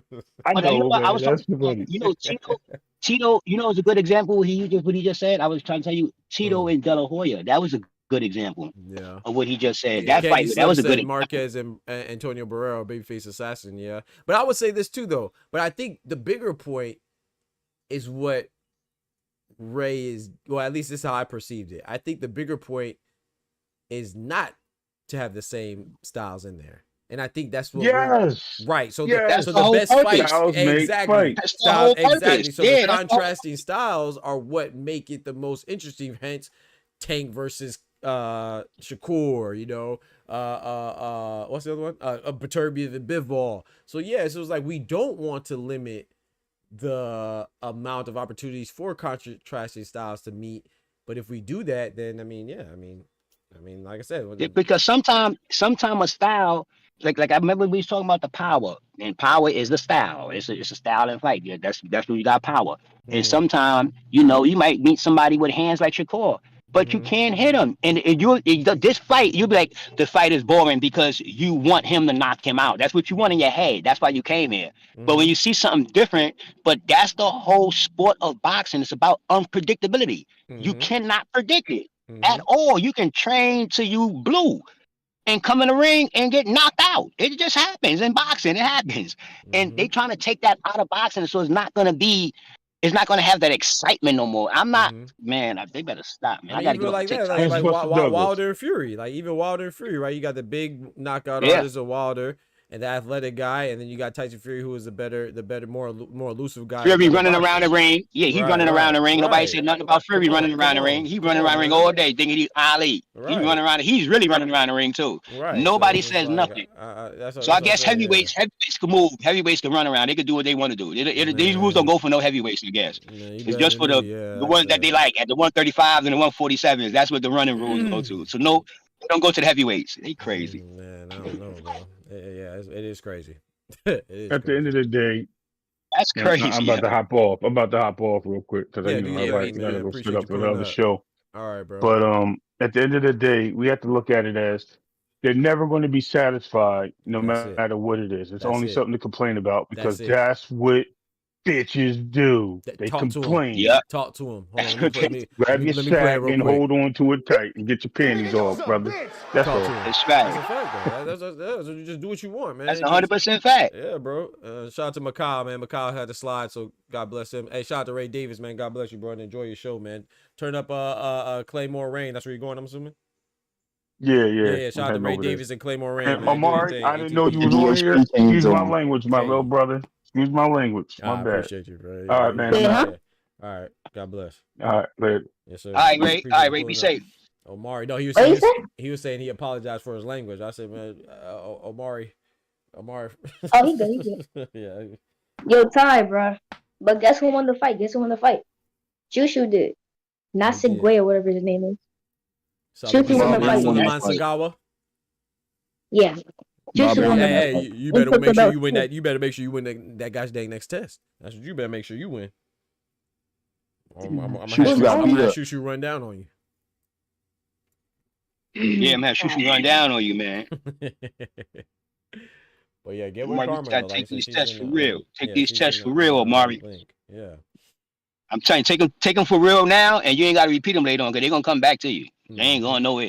You heard that? They ain't going nowhere. You could be in this grade for about 5 years. If you choose to be a fifth grader for 5 years, that's what you would be. I'm telling you, that's a fact. You see a lot of them on that's 100% fact. Yeah, you think it's that's 100% fact. Yep. Oscar says, I don't think it's a fan base being I don't think it's a fan being the casual is a problem. It's just a lack of accessible boxing to keep the fans engaged. Why would I learn about a sport where I have to pay a ton of money for one event? Oh, that's a fair point too. What happened? What did he say? He said, I don't get that. Say it again. He said, I don't think the fan being a casual is necessarily the problem. He said it's just a lack of accessible boxing to keep the fans engaged. Why would I learn about a sport? Why would I learn about a sport where I have to pay a ton of money for one event? I do. I'm not going. Yeah, I What you think mean by that part? I think there's What do you enough. mean by that? I think there's enough No, available events to watch, though. I just think that it's not enough available high profile events to watch. I would say that. no, it's not enough available people that know boxing that's into it now. That's what it is. Too many people that don't know boxing is getting into it because of people like this celebrity status. Because these boxers want to be for real. The NBA went through the same thing. Rappers went through the same thing. Remember Remember the NBA wanted to be rappers. Everybody who got a deal, they wanted to be a rapper. Everybody wanted to be a drug dealer when they NBA. You know, in the NBA, they want to be a so now these boxing. Remember, boxing was never in the street the way it is now. You know, we didn't have these many champions that were people that's like celebrities that we can look up to. We didn't have a bunch of tanks and all that at this time. See, in today's time, we got all this with the internet. And so, you know, the Ryans and all this. So this involving a bunch of ignorance. And now the fans, it's like tanks. Whoever fight Tank is running. If you don't knock him out, he ran. You get what I'm saying? Yeah. It just started to ball over like a snowball. And now it's in TikTok and in the Discord. You get what I'm saying? Now they starting to look at people running this and that. And that was never in the boxing. You might have had a boxing match where somebody did a little too much running, or you might have did a lot of running. Okay, that's boxing though. That's just boxing. You know what I mean? You catch them and knock them out. I seen a lot of people do it. I seen a lot of people catch the person and knock them out. If you really want them, remember the little kid play with you outside? You said, when I catch your little ass, I swear to God, he kept running past you until you caught him. And when I get you, I'm going to get you. You think I'm playing with you? But watch when I catch you. Yeah, but that's all I think it is, man. It's just ignorance, man. For real, it's ignorance at its high level, man. Yep. Shout out to Kendrick, man. Kendrick in the building. Hey, man, big salute to Kendrick, man. He's the first person with the brown glove, bro. That means I don't remember what month of support that is, but that's definitely that means he's been supporting the longest, man. Shout out to you. I appreciate that, bro. Big salute to Kendrick. Big member in the building, man. He got that brown glove, bro. I don't remember how many months that is. I have to look, but thank you, bro. He said, yo, the Oscars point boxing used to be free. That's a fact. Yeah, Oscar made a good point. I agree with that. I think that's part of it, but I do think that it's also that the ones that are available, they are behind the paywall. You know, like the ones that I don't think that it's the fact that they're not available. It's just the ones that people are interested in with the celebrities that Oster was talking about. Like that's what it's about. Canelos, that's what it's about. You know, that even the Caleb Plant one, right? I have Amazon Prime, so I'm cool. But Jamal Charlo, Amazon, and Caleb Plant, they're on Amazon Prime. So if you're not subscribed to Amazon Prime, then you won't get it. So it's pitched as free, but it's not really free. It's still subscribed. It's that's still all sports right there. Right, it's all sports, right? It's all sports now. So yeah, it's just a business model. But but no, Kendrick is and that's right. why it's a fan base. Right. That's why it's not like before where you had Thursday, Friday, then POV in the week. You know, you're right. Tuesday nights, remember Friday night fights, Tuesday night on ESPN, bro. You're right. And listen, and the thing about it is that celebrity part with these boxers, the celebrity part with these boxers play a real big part because it takes them away from watching the free fights. They think the only fights is the ones on pay-per-view because the only ones they really know is the ones that's on pay-per-view. That's a good point. You get what I'm saying? So they don't know nothing about none of these other boxers. That's why when y'all talk about the 122s and you be like, oh, I know you don't really know. But will you ever see me get in that conversation with y'all? I just listen and learn. You never know because I don't know. I'm not going to. But you see, but that's why because you wise and you different and you a real one. You know what? Yeah. And I was just talking about this too. The problem is not that. Well, I ain't gonna say what the problem is or isn't. But one of the problems about people is that they feel not just entitled, but they feel like they have to have an opinion on things, no matter how ignorant they are to it or how educated they are. They feel like they have to. You don't have to have an opinion on everything. You know, when people say, "Oh, everybody's entitled to their opinion." No, if you don't know what you're talking about, you're not entitled to your opinion. And if you are, then I'm entitled to make you feel like a dumbass or look as dumb as you as you appear to be. So a lot of times when people come to my channel, bro, especially with Naya Inoue situation, I always go back to this because this is one where I get the most flack for. Right? People will get mad at me because I tell you who Naya Inoue is fighting relative to other fighters that are up of his caliber, like Terrence Bud Crawford, Usyk, and you get mad at me somehow because I'm telling you that Ramon Cardenas has never been in a title fight before. You don't know that, so you're mad at me because I'm giving the information to you. You're mad at me because I'm telling you that MJ Akhmadaliev has been the only ordered mandatory for the last 2 years, and you're mad at me? So it's like you have an opinion and saying, oh, Naya Inoue is fighting who he's supposed to, and I'm telling you factually and having documentation there to prove it, and you still combat me, and just because it's out of ignorance and the fact that you feel like your opinion means that you're right. It's okay to have an opinion, but it's also okay for you to be wrong. It's okay to be wrong.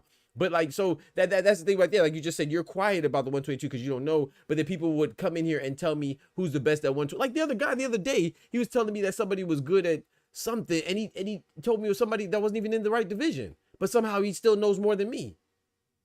It's like, bro, you just mentioned somebody to rebuttal, and you didn't even say the person in the right division. You were talking about somebody else in the wrong division. But anyway, yeah, it's like what you just said is like people aren't humble. They don't have humility, bro. They think that they can have an opinion even when they don't know what they're talking about, and no matter how clear it is, they still like I don't know, bro. It's crazy, bro. It's like, bro, just sit this one out. I'm trying to help you out. Right, just sit this one out. It's okay. Trying to help you out. Trying to save you. Because I be telling people, I say, yo, listen, I'm trying to help you out here, bro. Because if you said this around certain people, you'll be considered a dumb motherfucker. They won't even look at you no more. I'm trying to help you out. Don't say that. And you want to argue.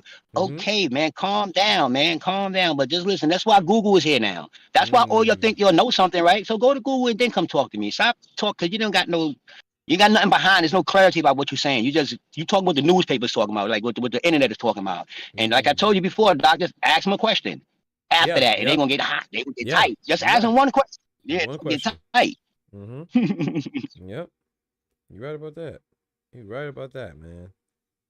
So it is what it is, bro. It is what it is. But yeah, I think it's enough. I think it's enough boxing going on. Yeah, I think it's enough boxing for people to understand what boxing is. That's why I be getting into the lower belts. I mean the lower classes, the 122s, like you'll be talking about. So I be listening to you and I be getting into it. And I know a couple of them, but I got to get more into it if I can get into the, you know what I mean? Because I can't even answer a question. You ain't gonna set me up like that. I throw a name out there. But it's all good though. I got to throw a name out there. And you say something to me, and I can't say nothing. Nah, we ain't do that. Nah. Right, but it's all good though because it's like when we. I don't really think that's a problem. It's like with the women's boxing, right? I feel like I'm gonna be honest. Like I know more than the average bear when it comes to women's boxing. People don't really watch it like that, but still, I know that if you're saying relative to my boxing knowledge as a whole, I would say that I would like to get better at knowing the women's as much as I know the men. You know, the women's divisions as much as I know the men. But I know the champions and stuff like that. You know, and enough to get excited about it. But I can tell you, I have no problem saying. Hey man, yeah. If somebody asks me about, I don't know all the women fighters like that. You know what I'm saying? I know quite a few, but I don't know all of them like that. So I need to strengthen that part of my game. But people somehow see that as a weakness. I don't think that's a weakness. You know, in fact, I think that's a strength. When you say you don't know the 122 fighters because you're acknowledging it and then you're actively improving. What's wrong with that? You know what I'm saying? But the problem is when people don't watch it and you try to argue with me. Oh, who's 122? You can't even name. Oh, this guy's the best at 122. Okay, so tell me who's at 122. All you know is Naya anyway. You don't know nobody else. And yes, he is the best. Yeah. You know what I'm saying? That's cool. But then don't get mad when I be like, oh yeah, well I think that this is a good fight. Or Junto Nakatani. Yeah, Junto Nakatani is the best. But he's cool. That's why you hear so many people. That's why I respect Oscar, right? Like Oscar said that he thinks Ryosuke Nishida is gonna be Junto. I think he's crazy. I don't think he is. But at least he's giving me somebody else. The majority of people will agree with me.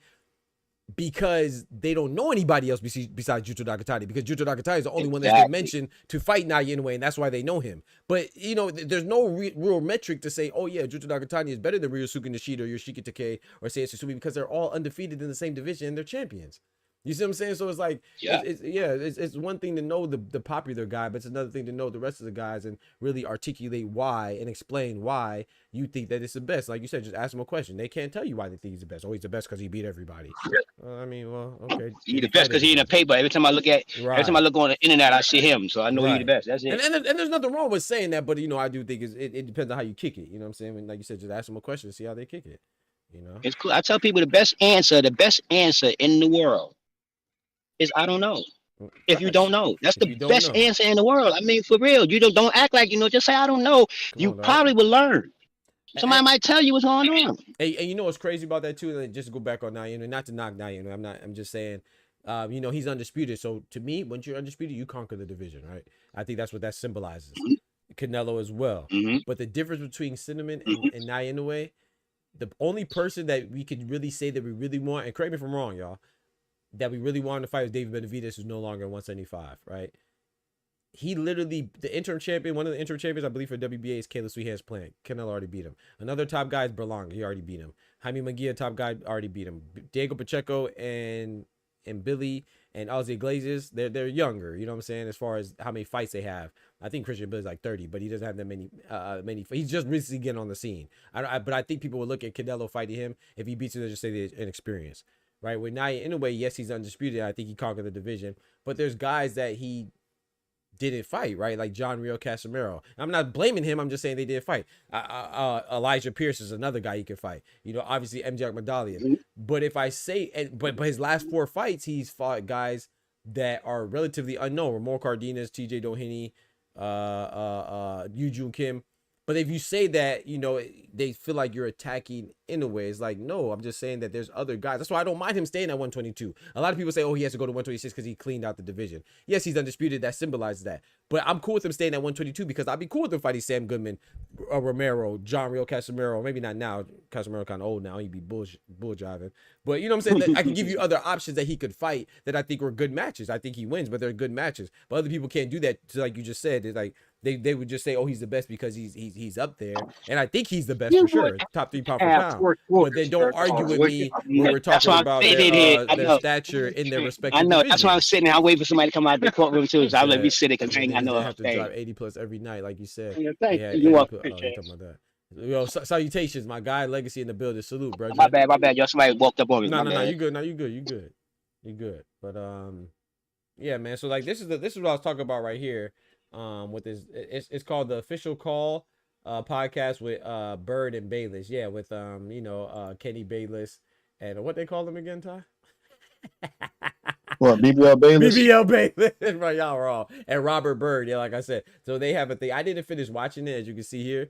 But they're talking about it, and they said the title is Show Business Right, No Running Rule, Coaching versus Officiating, the Official Tip with referee Bird. You know, he's talking about I started watching it, I didn't finish it. So I can't really say what he said, but a little bit of what I said is like they think that the running is not good. But I don't think that you should advocate. I'm not saying they're advocating for it, but I'm gonna finish watching it before I have an opinion because titles can be deceiving. But I don't think anything is right. Now, if you want to say, I think that anybody saying about the no running rule, they are right about it being less entertaining. I don't think you really combat that, of course.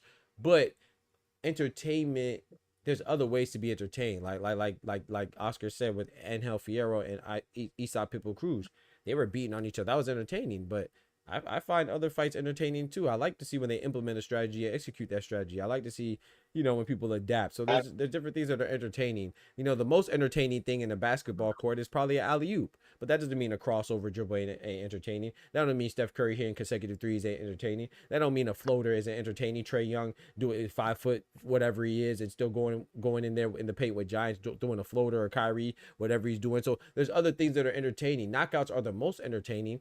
But a strategic fight is also entertaining. A chess match is also entertaining. A guy what is one of Canelo's? Let me show you. Let me show you this with Canelo and Danny Jacobs, Miracle Man Jacobs. This is one of my favorite clips of Canelo. I already know Ty knows exactly what I'm talking about. I'm sure Oster knows exactly what I'm talking about. But I'm gonna show it with Canelo showing demonstrating. If I can find it on my screen, I have it saved. I don't know if I can find it though.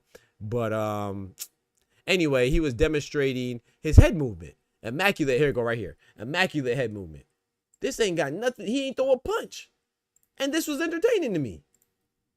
Look at this. He ain't throw a punch. Boom, boom, boom. Head movement. Come on, bro. I think there's other things that's not. Knockouts are the only thing that's entertaining about boxing. And if that is what's entertaining about boxing and you want to change the rules to make knockouts happen more often, then I think that you don't really. I can't relate to we don't have the same type of appreciation or fandom of the sport. And I think when you are considered a spokesperson, I think that like Oscar said and Oster said and Ty and everybody's like, and Mikhail. Yo, I'll tell you one thing. It looks bad. If you look at the greatest, people considered who's the greatest. Mm-hmm. In my eyes, I mean, let me just say from the biggest names, not who actually was a champion. We talking about people, and like that status. Like Ali, Floyd, only one of them, Robinson. Yeah, only one of them was a knockout artist, and that was Tyson. Because Ali wasn't a knockout artist. Come on now. Floyd wasn't a knockout artist. He got knockouts, but he wasn't a knockout. Sugar Ray wasn't a knockout artist. But these are the icons of, you know what I mean? So people make things the way they want to. Who's a Hall of Famer in 21 fights. He's not a knockout artist. You get what I'm saying? They So call it's them the crazy. Matrix. The greatest fights, the greatest fights, all of them was skills. They fought people who was knockout artists, and they ain't knocked them out. They beat them. You get what I'm saying? Who'd have thought? I thought Frazier was gonna kill Ali. To be honest with you, I Oh, was like, real? damn, Rest in Ali, peace, don't get me Smoking wrong. Joe, and rest in peace, Ali. I just thought that, in my head, I'm like, yo, because like we talking about now, Frazier's in there just to knock your ass. That's all he wanted to do. And Ali wanted to beat you up for 12 rounds and play with you. So that, like you just said, Box, that's what you want to see. You want to see the knife against the gun. You know what I'm saying? He went in there, he got a gun. Oh, he got a knife. Oh, we got to see what happened. Who coming out of here? And one come out, the one with the knife come out. He's like, how the hell that happened? You get what I'm saying? But that's what you want to see. That's the whole point of even watching it. You know what I mean? It's the whole point of watching it, man. So, like Holyfield and Tyson. I wanted that fight because one will actually beat you up for 12 rounds and one will knock you out in 30 seconds. That was the fight of my life. I wanted to see that fight bad as hell because I knew Holyfield could take his punch. And it's like you say, it's going to change the fight. Now it's going to be a real boxing match. And we see what's up. That's what boxing is about. I don't want to know the outcome. I want to always be like, oh, you know what I mean? I can want what I want to feel like. I think he's gonna beat him and this and that and this and that. But it's like, yo, I watch it. Even when Crawford fight Canelo, you're gonna see me watch every bit of this fight. I want to see every bit of it, every punch, every flinch dot. You hear me? All that. Right. I want shit to talk about. I need a lot to talk about after this fight because I'm leaving boxing alone. If they take running out, if they say no footwork and all that, when Crawford fight his last fight, I'm done with boxing. Done. I'm out of here. You ain't gonna mess me, have me all mad in the morning, Doc, talk about some idiot running. And can you imagine they stopped Tank because he had to run around the ring or he had to move around and get a fight and they considered him running and gave him a loss? Yo. Yeah, that's what I'm saying. Like, there's no, like I said, that would be nuts, man. You crazy. Man. I mean, like I said, imagine missing your tell own people what to enjoy and how to enjoy it, but at the same time, I feel like I can tell people that if you don't like something, remove yourself, bro. You don't always have to change something, bro. Like just remove yourself, bro. It's the same thing. Like if you don't like this room, just remove yourself. Just get out the room. Bro. That's it, bro. That's it, bro. If you don't That's have to it. like it, but guys, dang, you gotta change it for me. You're selfish ass. You're selfish entitled. Some of them rules they want is counteractive. Say it again, I said some of them rules they out there proposing is counteractive. Yes. I get you on like one fighter, but y'all know how that affects other ones. It's like you cutting off your nose to spite yourself. Talk to him. Asking for a punch count per round or the no run rule. That makes me ask, do y'all really watch Tank fights if you're a Tank fan? No.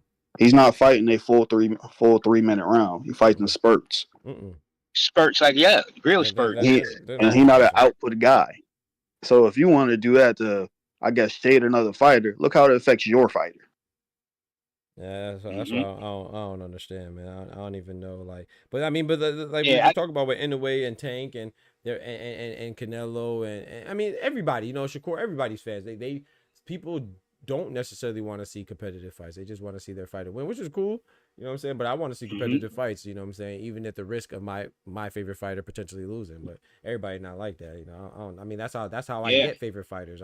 My favorite fighter because I see them push through adversity and they get challenged and they, usually come out on top or whatever it is. Or, I mean, it's like Frank the Ghost Martin. I still want to see Frank Martin, I want to see how he looks at 140. I don't know. It's not winning is cool. Of course, I want them to win, of course. But that's not the end all be all, bro. Like, it's like, I mean, hell, Canelo is not undefeated. Most of the greats, I'm telling you, man, when we talk about these categories, majority of the greats, I don't even, besides Floyd, off the top of my head, I don't know no great that don't got a loss. I mean, I may not be thinking right now, but I'm just saying, Ward, just top of the knowledge. Yeah, Andre Ward. Joe Kazagi, I give Joe Kazagi some love. I give Joe Kazagi some love. Yeah, for real. It's like that, man. So, like I say, what really messed it up to me, and Todd, tell me if you agree with this. When these fans today, they don't know about, they only know about pay-per-view fights. So if it's not on pay-per-view, they're not even looking at a boxing match. Do you get what I'm saying? On no other channel. They probably don't think it exists on no other channel. See, but people like us, we know that we grew up on Tuesday night fights, Friday night fights. So I've watched probably 400 fighters that I've never even seen before. Come on now. Just on random fights. Just random fights. People just fighting. And then, but you know, later on, you start seeing them again. Yeah, you start seeing like, oh, no. I was about to say that. Remember him? Yeah, I remember Sergio Mora. I remember he was on the Contender. On the Contender. Sergio Mora, Peter Manfredo. Yeah, that was my guy. Yeah, Gomez, Peter Manfredo. K9 Brundage. Come on now. Grady Brewer. Come on now. Yeah, and they came into the game. Stephen Ford's got a big fight against Oscar De La Hoya off the Contender. But people don't know that because they don't watch boxing. They don't know that. Yeah, they came into the game. These was no known fight. I remember watching Javier Fortuna before he fought Ryan Garcia. He was on. I remember saw him on ESPN Friday Night Fights. Gamboa. Oh, when he was actually good. I think the first time I seen Bud was on Friday. What you say, Ty? When he was actually good. You feel me? Yeah, when Javier Fortuna was actually good. Yeah, people don't be knowing that stuff. But I'm telling you, there's a lot of fighters that I've seen on there. Yeah, I'm gonna go ahead and call it. Get me some food, man. I'm starving, bro. I appreciate y'all rocking. No man. pizza, no pizza. No, Yo, I'm lying, dog. I'm lying. I had a slice for you and the memory of Doc yesterday, man. I had to shake. Yes, sir. Hey. I said the memory of Doc. I'm gonna give me a slice, man. I want the pizza be hitting, man. You know. Yes, sir. When you need that shit, that shit be hitting. I ain't gonna hold you. I got a message from Mama Doc, man. She said. Sent me, she always sent me some morning inspiration. She said, count your life by smiles, not tears. Count your age by friends, not years. Lord, I am nothing without you. Count your blessings by day because you are special in every way. Good morning. Amen. Have a great day, y'all. As she said. But yeah, all right then, man. Hey man, give me a closing statement. Go ahead, Omari. We're gonna start with the young and thuggin. Give me a closing statement. Yes, sir. What you got to tell the people before you go on the slide? Joseph Parker is the best heavyweight. Okay, yeah, get out. Yeah, we throwing you out. No. That's crazy, man. Shout out to my guy Omari, man. Don't forget to get with Karma though, okay? Or me if you need help, man. I'm for real. I'll try to make it. All right, sounds good, man. And if you can't make it next time, reach out to me too. All right, Omari, God bless. Talk to me, Oster or Ty, whoever want to go. You know me.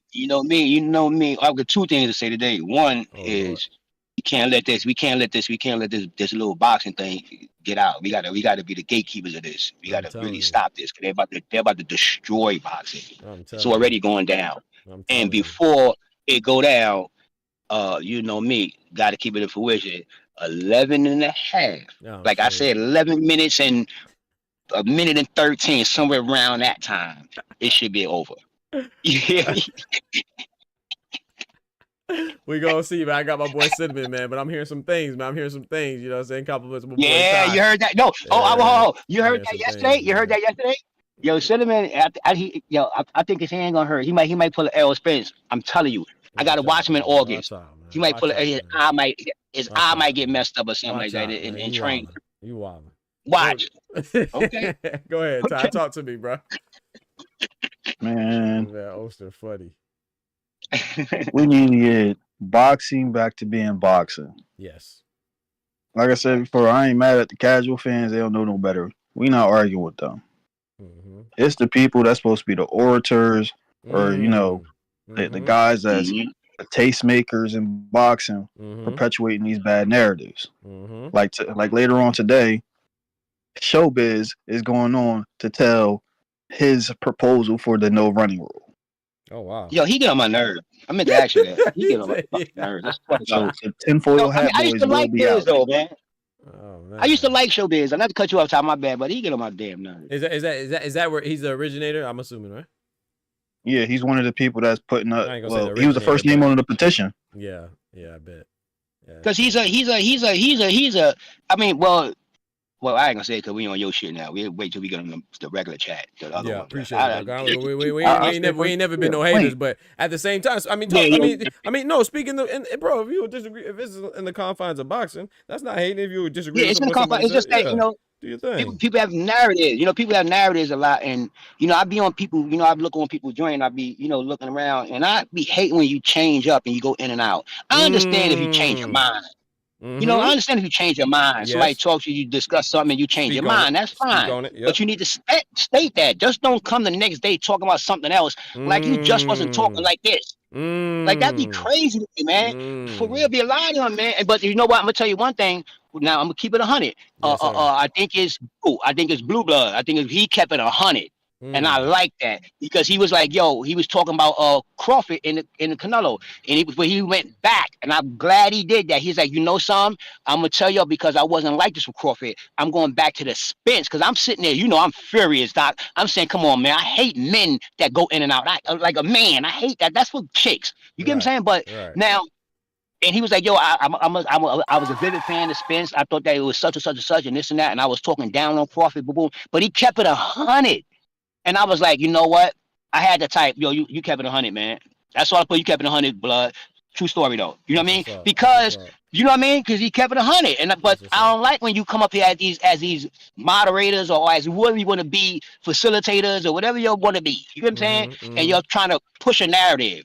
Yeah. Like people, like everybody is stupid. Like everybody is not everybody. I can't stand. Yeah, you get what I'm saying? Shit, I don't like that. If you genuinely feel some way or whatever and it's real, then you could at least make it logical. It's cool. But I mean, but like I said, hey, do your thing. Hey, if it's working, well, no matter who you are, if it works for you, do your thing, man. I love it. I can only control what I do, what I feel, But yeah, fellas, I'm gonna go ahead and slide, man. Oh yeah, also too, shout out to my guy Thomas Hill. But yeah, I should be back on for the late show. If not, then I'm gonna catch y'all for the morning show, early morning for the Edward Sugar Nunez versus Miyashuri Rikishi in Japan, man. We gonna chop it up for that. All right, fellas. Hey, yeah, all right, Doc. Yes, sir. Appreciate y'all pulling up, man. Later, man. Also, too, what I want to say as well, what was I gonna say? Yeah, those were definitely most 80 Roach. Oh, Kendrick said, yo, what happened to Smoochie? She a lot? I don't know. I'm gonna tell you something. And, I don't like to be messy, Kendrick. But if you ask me, I'm gonna tell you, because ain't no shame in my game, ain't no cap in my rap. So Smoochie, I don't know if you remember, bro. I had to talk to Ty. I reached out to Ty about it to make sure that I wasn't tripping, I'm not saying that I'm not getting Ty and nothing. There ain't no beef or nothing. At least not on my end. At least I don't think so. If there is, I don't know. But there was for I'll say like for like a month or a couple weeks. Every time I missed a message, like she would go out of her way. I don't know if you remember one time I would talk about this. This is who I was talking about, Kendrick. This is what I was referring to. I just didn't say any names. She was one of them.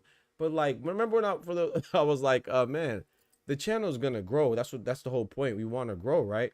So I'm not gonna catch every message, but I'm not intentionally missing your message. Why would I do that?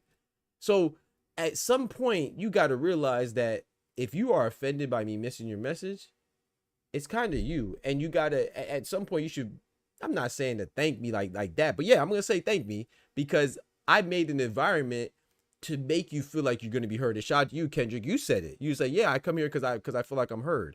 So you can't turn around and use my strength against me as a weakness now because I might miss a couple messages. Bro, I remember one time, we were talking, probably like an hour or two into the show. I'm talking to somebody's on the Discord, and we were talking about WNBA. And she came in and said something about Shakur thick or something like that. And I saw it, but I didn't, this time I did see it. I didn't miss it. I saw it. And then she told Shakur looking thick. But I'm in the middle of talking, and somebody else was talking, and then she got mad. She was like, oh, why I'm so tired of my messages being missed. You have your messages heard because I go out my way to try to make sure I catch everybody's messages. So if I miss a message here or there, why would you think that I would intentionally miss your message if I have a history of making you feel make you feel a particular way of getting your messages read?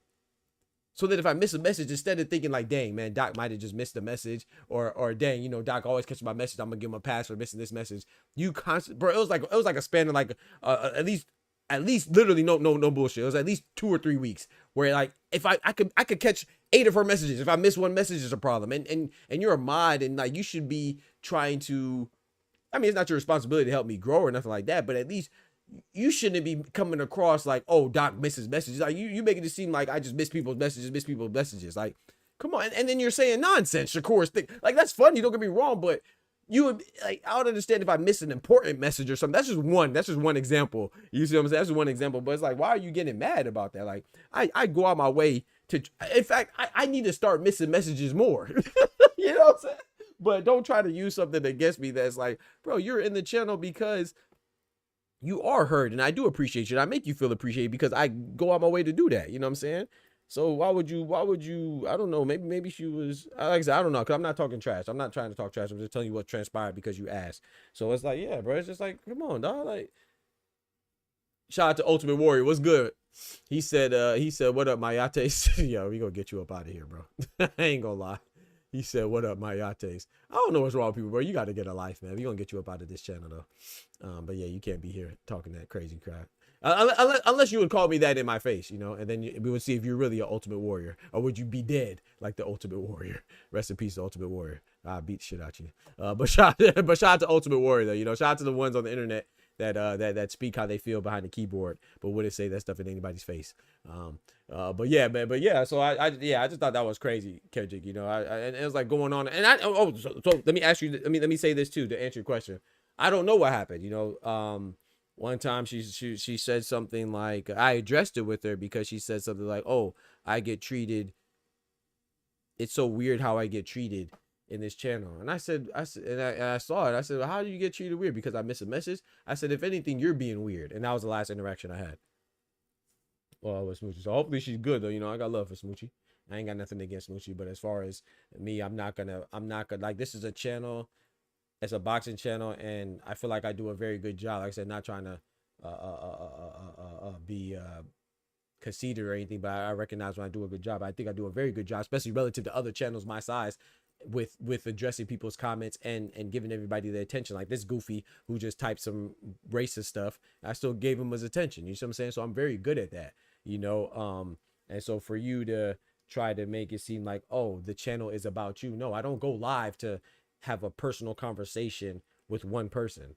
The point is to talk about boxing and build and establish a fellowship with a commonality and our common love for boxing. Hopefully it develops into something more. But I rock with Kendrick, I rock with Oscar, I rock with Thomas, Karma, you know, Oster, everybody else.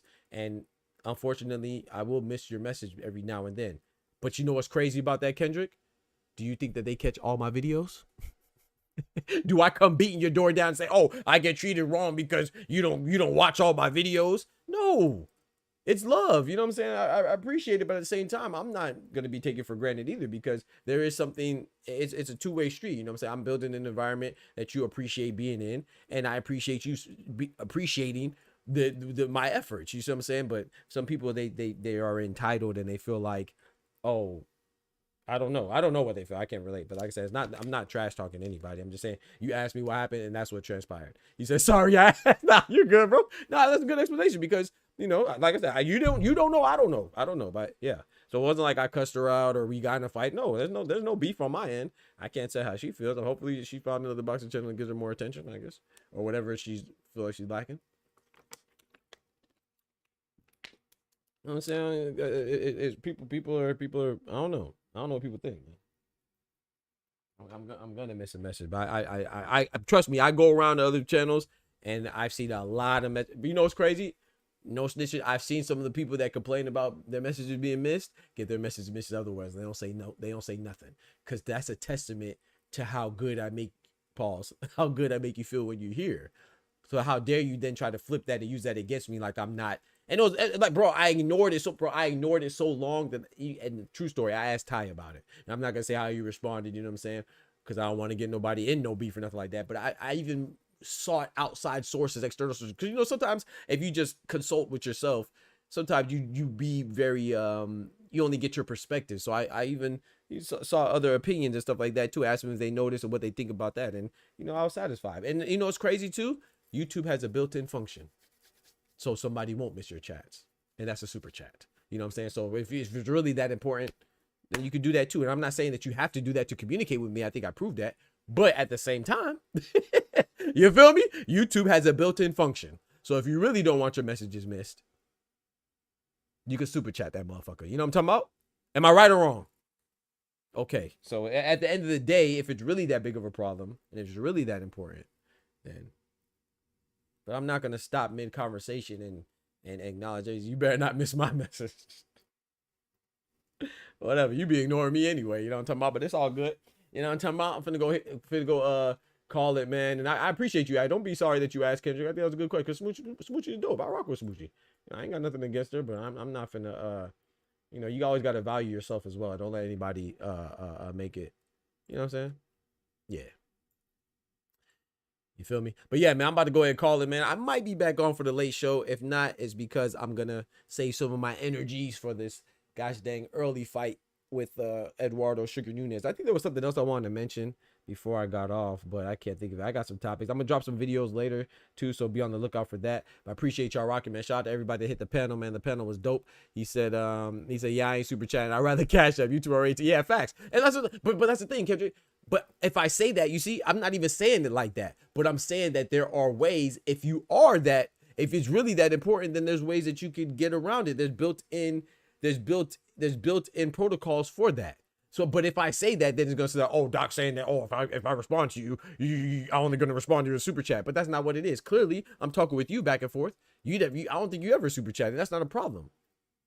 But at the same time, if it's so big of a, if you're gonna make it a problem, that I'm missing one message out of 100, then you can solve the problem because there's a solution for it, and it's built in YouTube. you see, so put yourself in my shoes now, and go for mine. If I say that, then it's go. No matter how eloquently I say it, no matter how well I articulate it, no matter how deep I elaborate on it, it's gonna sound like Doc is saying, "Oh, in order to talk to me, you're gonna have to super chat." That's not what I'm saying. But I'm saying if it is a problem that I miss the occasional message, then maybe occasionally you got to put that bitch in the super chat. How about that? Because that's what YouTube is saying. Utilize a procedure that's there for you. There's already something there. So obviously I don't miss your message that much. Karma, what you talking about? She don't know what she talking about. She just chatting. She always just chatting, Thomas. You know how that go. But yeah, man, shout out to y'all, man. I appreciate y'all rocking as always, man. Once again, prayers up for Genjiro Sugioka, man. He's just suffered brain damage, like I said, as a consequence to his fight with Pedro Tadaron at minimum weight, 105, you know, this past weekend on the undercard of Angelo Leo versus Tomoki Kameda, which was a featherweight title bout, you know, him defending his IBF title. Pedro Tadaron had a rematch with Genjiro Sugioka, and he sustained brain damage as he was being what's the word? What's the action? Brought out on the stretcher from the fight, man. So we wish Sugioka the best, man. God bless him. You know, he said, I ain't. I didn't say that. Shout out to my guy Kendrick dropping that bread, that cheese, that butter. That's crazy.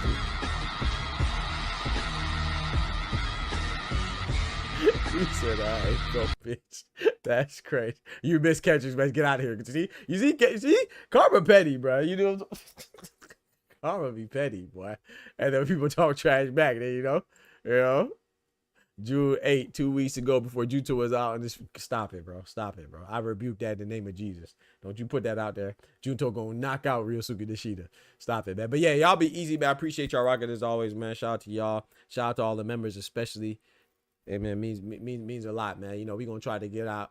We're going to try to get some boxers to join the channel, you know, and see if we can get some interviews. But I'll be working on it. But, hey, man, it'd be a little difficult for a small channel. But we're going to get right, man. So I appreciate y'all rocking as always. Don't forget to smack that like button. And I feel like there's something else I wanted to say, but I cannot remember. But, yeah, most importantly, I remember this. And you remember this. With God, we can do anything. Without God, we're nothing. The doctor's out. Shout out to the panel and shout out to the members, man. Especially.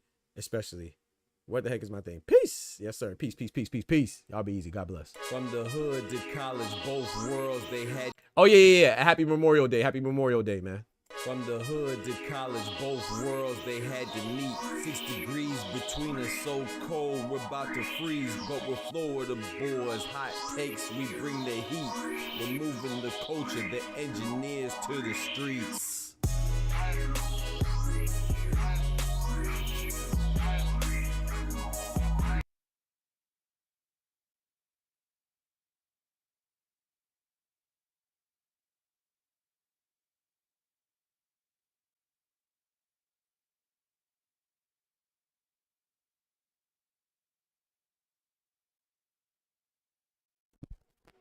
I know Memorial Day was yesterday, fool. I'm saying happy Memorial Day and condolences to all the families, man. You know, sometimes we forget why we observe these holidays, you know what I'm saying? So our condolences to all the families and the loved ones that made sacrifices, because when it's a family member, you know, it's a loved one, you know, other people are also making sacrifices too, losing their brother, their sister, their son, their daughter, their mother, their father. But thank you, Oscar, you know, because I didn't know Memorial Day was yesterday. I'm out, man. I'm NahmTalmBout.